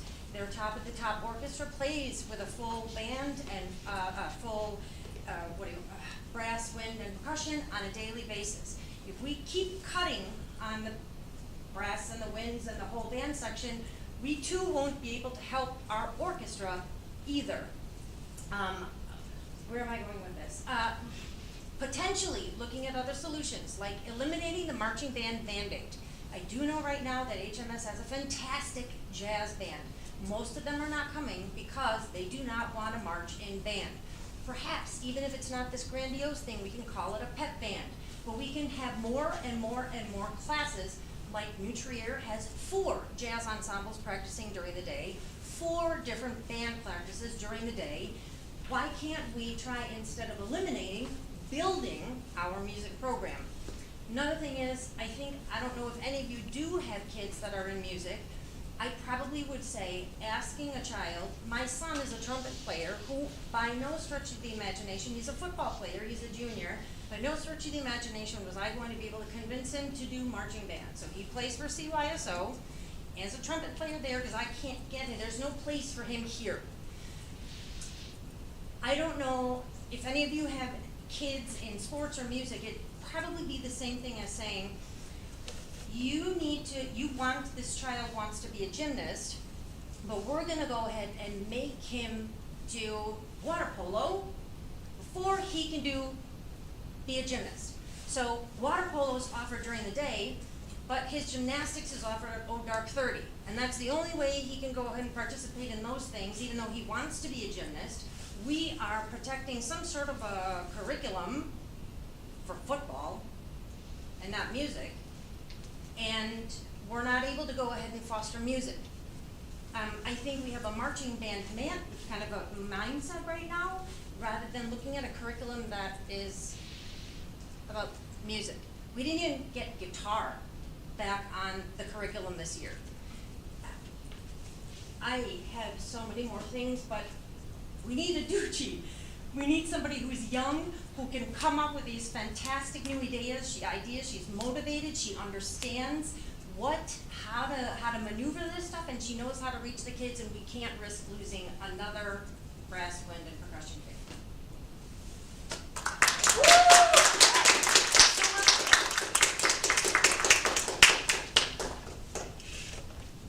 Hi again.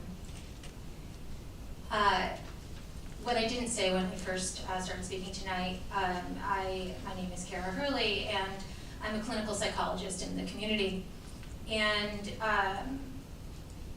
I listened to these kids, many of whom I don't know, and I was so moved by what they had to say.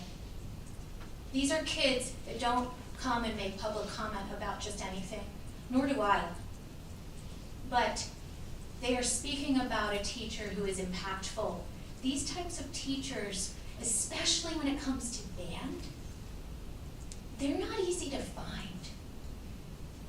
And here's this teacher who is working to grow the program, who goes beyond teaching the music, the theory, to getting the kids to learn about musicality. She connects. She's the kind of teacher that a district like District 86 and a high school like Hinsdale Central wants to have, wants to hold on to. That's what we're talking about. I sat and listened to those kids, and I imagine each of you were moved. And I understand it's complicated, and there are all sorts of machinations that have to happen. And I also understand that this was also discussed. But this isn't just about a favorite teacher. It is about a program, about music in a high school that is high achieving. I already stated what that does. When you have the strength of a music program of art that is supported by the administration and by the board, that improves the high school. And we're talking about detracting from our high school. We celebrated our sports teams, and that is a wonderful thing. But we're talking about students having to go elsewhere to get their music needs met because of a marching band mandate. We're talking about students that are needing to, figure out different creative ways to do what they need to do to get their music needs met. It shouldn't be that hard. And we compare this district, this high school specifically to New Trier, and I took a look at their programs, and Viva beautifully stated what I didn't know, all of those details. And I don't understand how a high-achieving school like this would seek to decimate a program when you have a teacher who brings and raises students up in a way that I know is valued by this district, by this high school. Please, I implore you to figure out a way to make this happen. You extended German and hired an instructor for that. Please think about how to do it creatively here. Thank you.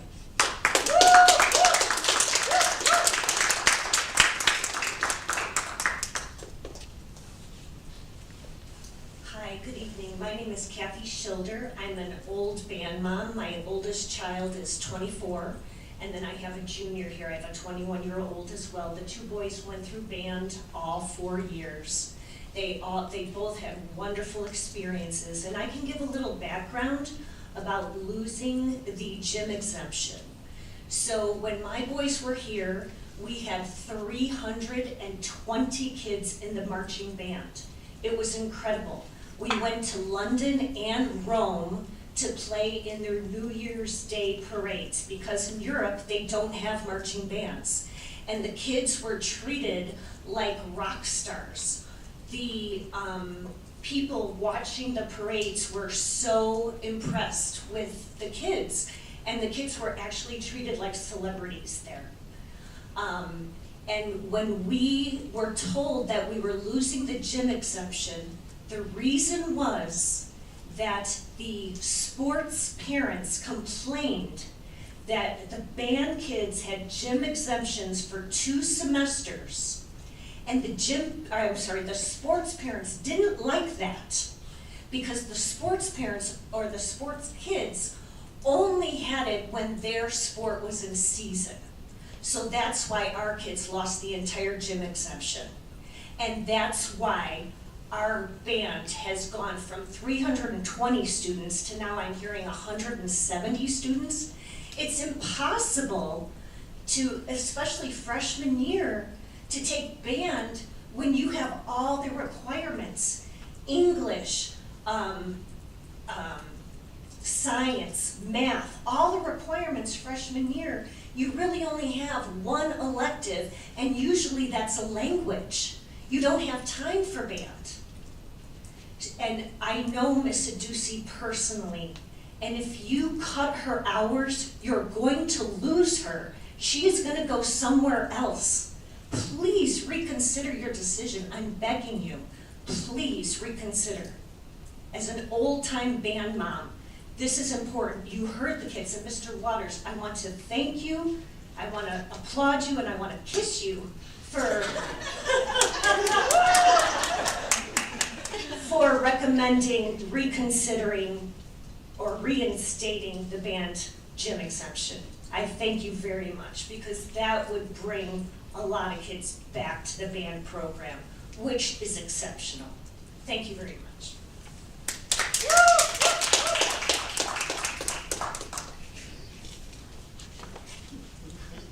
I'm coming to you guys as a former band parent, and I think what we heard is band is where most of these kids find their sense of belonging. How many kids did we hear spend lunch in the band room with their teachers? Like, that is an absolutely incredible opportunity for these kids. I just can't believe that we would be considering taking that away. That band room and those teachers, they're there for those kids every period of the day. It's not like a one-off. Every one of the kids feels like they're known by name and by need. Every one of those kids has a personal relationship that really, really resonates with them. Most of those kids don't have another place in this building that they find that sense of belonging and those people that care for them that much. It is truly a family. I mean, how many days after school are the kids grabbing food together and hanging out in the band room? It isn't something we see other places in this building. They truly, truly care for each other. I'm heartbroken. You can't do that when you only have one parent or one teacher in the room. You really do need that balance, and Grace and Karinsky are incredible together. So I hope you will find a way. I mean, we talk about stipends for other activities and things. These are the people who show up every day for those kids in band. And, you know, there's quirky kids. I mean, we've had so many people who spend their lunch in the band room. Like, it was taken away during COVID, but like, that is such a huge thing, to be able to go and be comfortable and be yourself and be honored and valued for who you are. And that's what our band program gives us. I witnessed it go from, actually, I think it was 340 at the top with my oldest, and my youngest is the last class that had the PE exemption, and it was down 40% at that time. So I hope we find a way to grow this program and honor these kids who I'm sure are incredible musicians, and I would love to hear them play.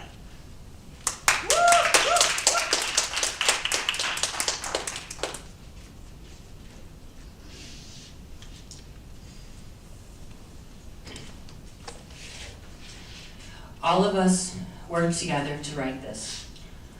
I am very disappointed in this board's decision right now. It hurts us students that none of our opinions matter. You had your decision made well before we all came and spoke, and it hurts every single one of us that we do not matter enough to you. I appreciate the effort our main director puts in, but I feel like there are some areas where we're not reaching our full potential because of this. Ms. Adusi fulfills this role. Why is our new top-tier music teacher right out of college not important enough to you? She matters to every single one of us. There are many teachers at this school who go through the motions, get their paycheck, and walk away. Then there are teachers who go above and beyond and make life-changing impacts on students. Why are we getting rid of these teachers? Why are we cutting down Ms. Adusi's hours? This will cause her to leave. Additionally, after the referendum, the budget was put towards sports, not music. Our auditorium is falling apart. At one of our concerts last year, it was raining and there was wall dripping down the sides of the auditorium. I'm sure many people are unaware of this. The budget needs to be put towards music. More budget needs to be put towards music, not taken away. Our program cannot afford to lose Ms. Adusi.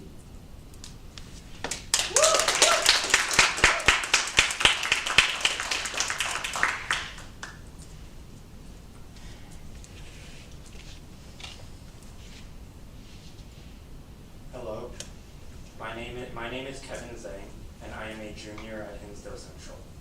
I am also a fellow band student, like all the students that have spoken before me, and I would definitely have a lot to say about Ms. Adusi and my own experiences with her, growing at the exact same rate as her, being at this school for the same amount of time that she has been. But I want to dedicate this time to the story of my older sister. Her name is Kathy Zhang, and she graduated last year and is currently a student in the Hinsdale Transition Center right now. What I can remember from her first 2 years here in her freshman and sophomore years, she was, well, I'll say from the start that she is a special needs student and has suffered with autism her entire life. From what I remember from her years in freshman and sophomore year, she was still a pretty quiet individual and didn't talk that much to other peers outside of her social workers, and was not extremely talkative at home either. But when she entered her junior year and first took what I believe was a music theory course, her teacher was Miss Adusi.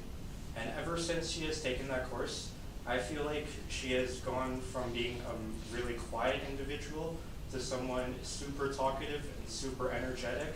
And every day when she would come home, I would always hear her talk about her favorite class with Miss Adusi.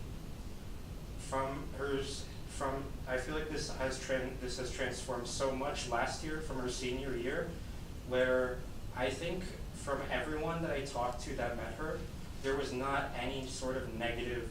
There was no sort of negative thoughts about Kathy as a person. I feel like everyone that I talked to, every senior that I got the chance to talk to, had only nice things to say about Kathy. And she would still come and talk about her favorite course and her favorite teacher as Miss Adusi. She would graduate last year as one of the top special needs kids in the Special Olympics. And she would also have a homecoming queen title under her high school career. And so I think that with the impacts that Miss Adusi has had on my sister, as well as myself, I just could not see a world where losing her is the correct decision. Thank you.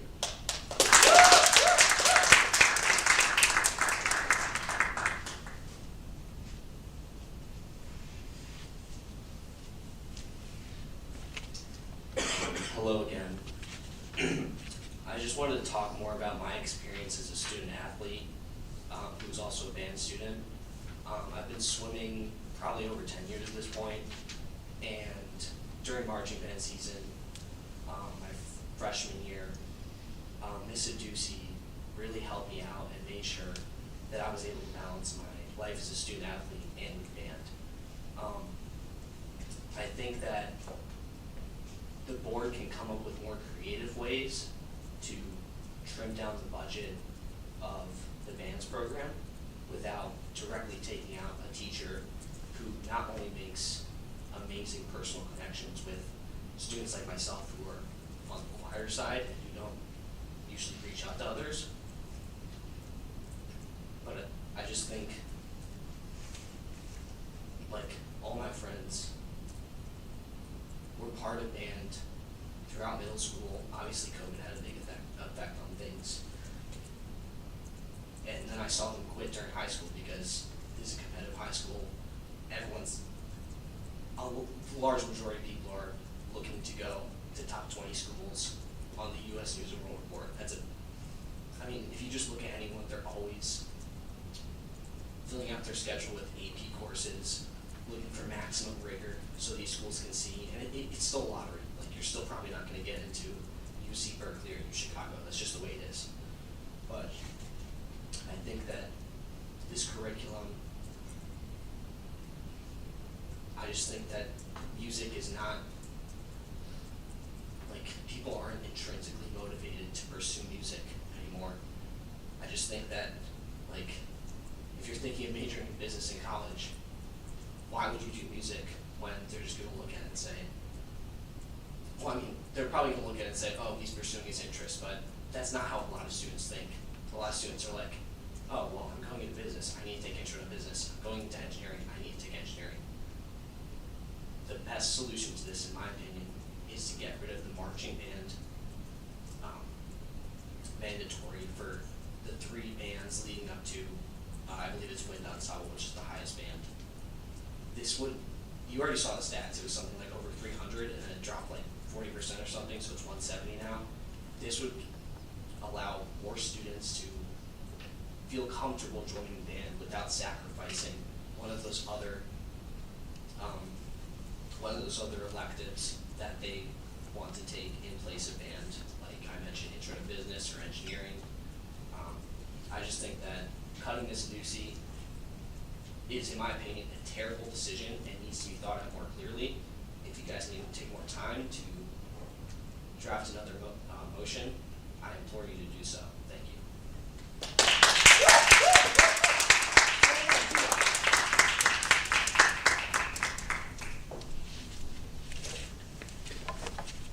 As a parent of 3 graduated French horns, my kids certainly identified as a part of this program, and I'd like to speak up just a little bit for the freshmen and sophomores out there.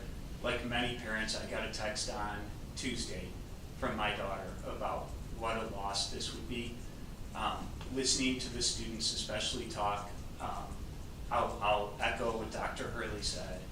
It was emotional to hear what an impact music had on these kids. And I love the proposal, to think about the role of marching band. But I might ask for another solution, which is, this is a problem that's going on around the nation. We have incredibly talented music educators. Maybe we ask them what we could do to reverse the attendance decline. Even though there is an attendance decline, I had a nice opportunity to talk to some music parents on Tuesday and to attend the concert. And I would describe it in many ways as a thriving music group. It was an incredible concert. We just need more numbers. And my instinct is that if we ask the educators, talk to your peers, figure out what we can do to become a Waubonsie where the program is growing and thriving. I wonder if they bring back the ideas that would have us adding music teachers. So just my thoughts. I want to thank the students. I do want to mention a little bit about process as someone who's watched this board for years. There is a calendar the board needs to follow, and the fact that there wasn't discussion today means that we're following a healthy process that's going to lead to a good decision. I know the students are upset, but this is the start of the process, not the end of it. And I hope everybody gives the administration and the music department and the board time to figure this out. So thanks a lot to everyone who spoke. It was emotional to hear the impact that music had on these kids. And it echoes the impact that music had on my kids, and explains why I got such an angry text on Tuesday that kind of matched what I'm hearing from the kids here. Thanks a lot.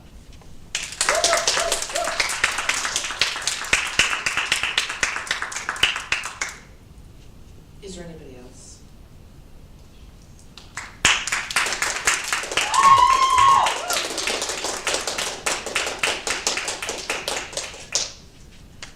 Hi, my name is Mae Rogers, and I'm a junior here. Can I ask a question, or is that not allowed? We can't dialogue back and forth, but you can certainly ask it. Oh, okay. Sorry. How late can this go? This whole commenting process?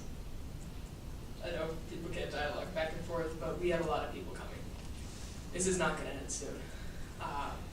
Well, we have 45 minutes. 45 minutes? Okay, got it, okay. Rock on. Okay, so I first met Miss Aducey my freshman year, and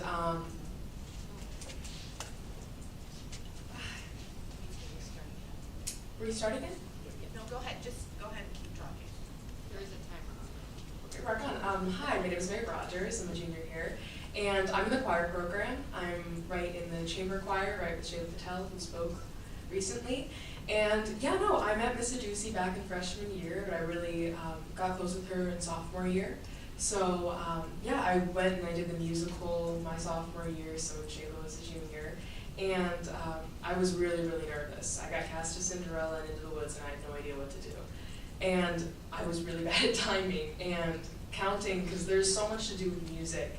And that's something I really admire about marching band, because with singing it's definitely difficult. You're thinking about a lot of stuff, like timing, breathing, making sure you're doing it with everything the same quality.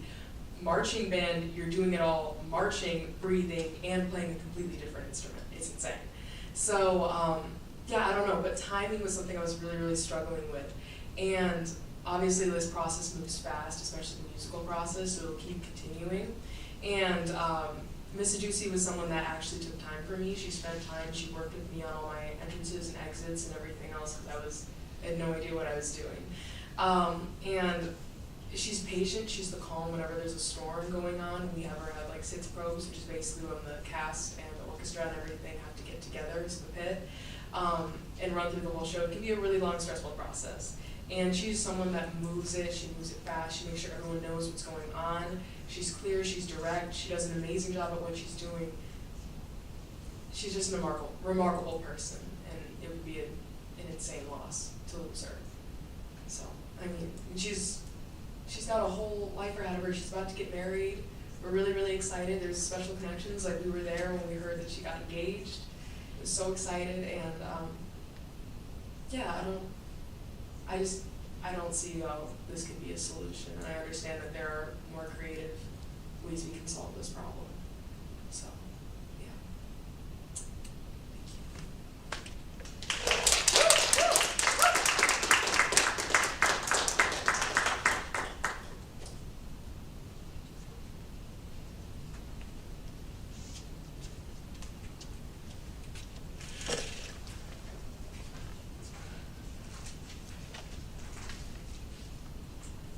There you go.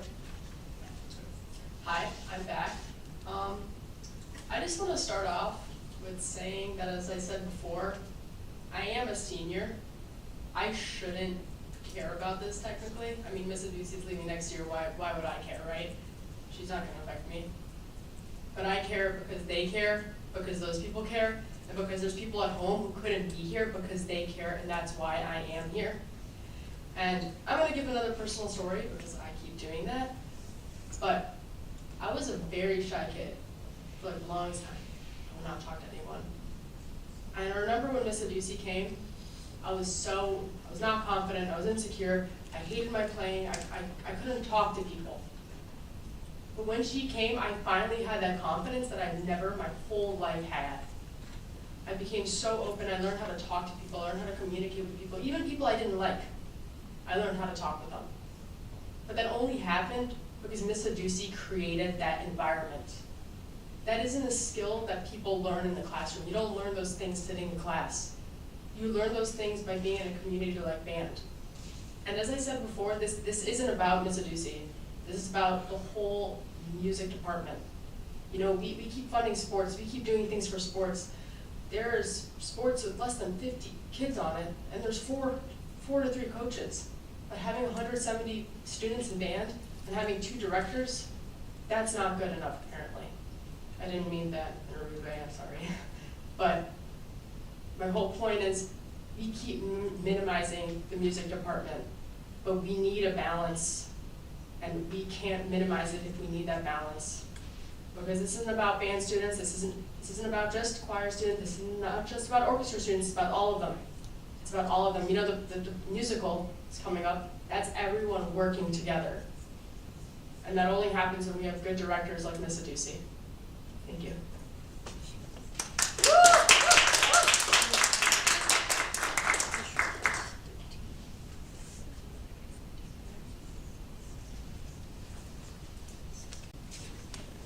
Okay, hello. You've already addressed the board twice. Okay. Right? So just please stay there. But we do have to close this portion of the meeting up soon, okay? Okay. Thank you. I would like to say that I have many friends that go to DGN, and their band program is thriving. Ours is falling apart. A year ago, there were 370 students. Now there are about 170. Cutting a music director is not the way to go. Okay, we have every other day, we have jazz classes, 2 every morning, so that's 4 jazz classes. We have 4 bands, concert band, symphonic band, wind symphony, and wind ensemble. And marching band. One director cannot do that all. It's not possible. We need another one, not even a part-time, we need a full one. We need to keep Miss Aducey. I've been playing saxophone for 7 years, and I've been trying to pick up piano most recently. And Miss Aducey will go in a practice room with me, and she will help me and teach me different things to help me learn. AP Music Theory is one of my hardest classes this year, and she connects in a way that helps me understand that and helps me do better in this class. Thank you. Thank you. With the board's permission, I would like to share some procedural things with the group so everybody understands.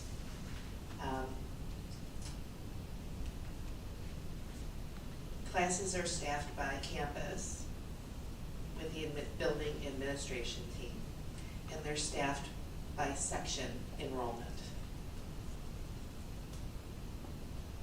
Trust me when I tell you I'm a band mom. My son is in college and he's still in band. I understand. But also the board, this district, we have laws in place that we have to follow in terms of timing. I suggest that students and parents take the time to meet with Principal Walsh and also come back in April, okay? The conversation is not over. And we're gonna do everything we can to support our kids, okay? But we are bound by school code, and we are bound by other contractual obligations, okay? I appreciate your patience in hearing what I'm saying to you. Our staff by building is, our departments are staffed by section enrollment. 23 plus or minus 2 per section, that's one class, right? So you're talking about concert band, symphonic band. I understand all of that. At this moment, Principal Walsh and his team looked at the sectioning and the enrollment, and we were staffed according to numbers. Conversation is not over. Again, I encourage you to meet with Principal Walsh along with your parents, okay? And talk about how all this is working. and I encourage you to come back in April, okay? Enjoy your spring break. Okay? Thank you. Does anybody have anything else to add? Okay. May I have a motion to adjourn to closed session for discussion under exemption 5 ILCS 122C1, the appointment, employment, compensation, discipline, performance, or dismissal of specific employees, specific individuals who serve as independent contractors in a park, recreational, or educational setting, or specific volunteers of the public body or legal counsel for the public body, including hearing testimony on a complaint lodged against an employee, a specific individual who serves as an independent contractor in a park, recreational, or educational setting, or a volunteer of the public body or against legal counsel for the public body to determine its validity. However, a meeting to consider an increase in compensation to a specific employee of a public body that is subject to the Local Government Wage Increase Transparency Act may not be closed and shall be open to the public and posted and held in accordance with this act. 5 ILCS 122C11, litigation when an action against, affecting, or on behalf of the particular public body has been filed and is pending before court or administrative tribunal, or when the public body finds that an action is probable or imminent, in which case the basis for the finding shall be recorded and entered into the minutes of the closed meeting. May I have a motion? So moved, Akris. Second Ramon. Motion Akris, second Ramon. Is there any discussion? Please call roll. Member Waters? Aye. Member Walker? Aye. Member Rahman? Aye. Member Kurtsunis? Aye. Member Akris? Aye. Member James? Aye. Member Greenspan? Aye. Motion carries 7-0. The board will now adjourn to closed session. The board will not take action following closed session. Thank you. Have a nice spring break.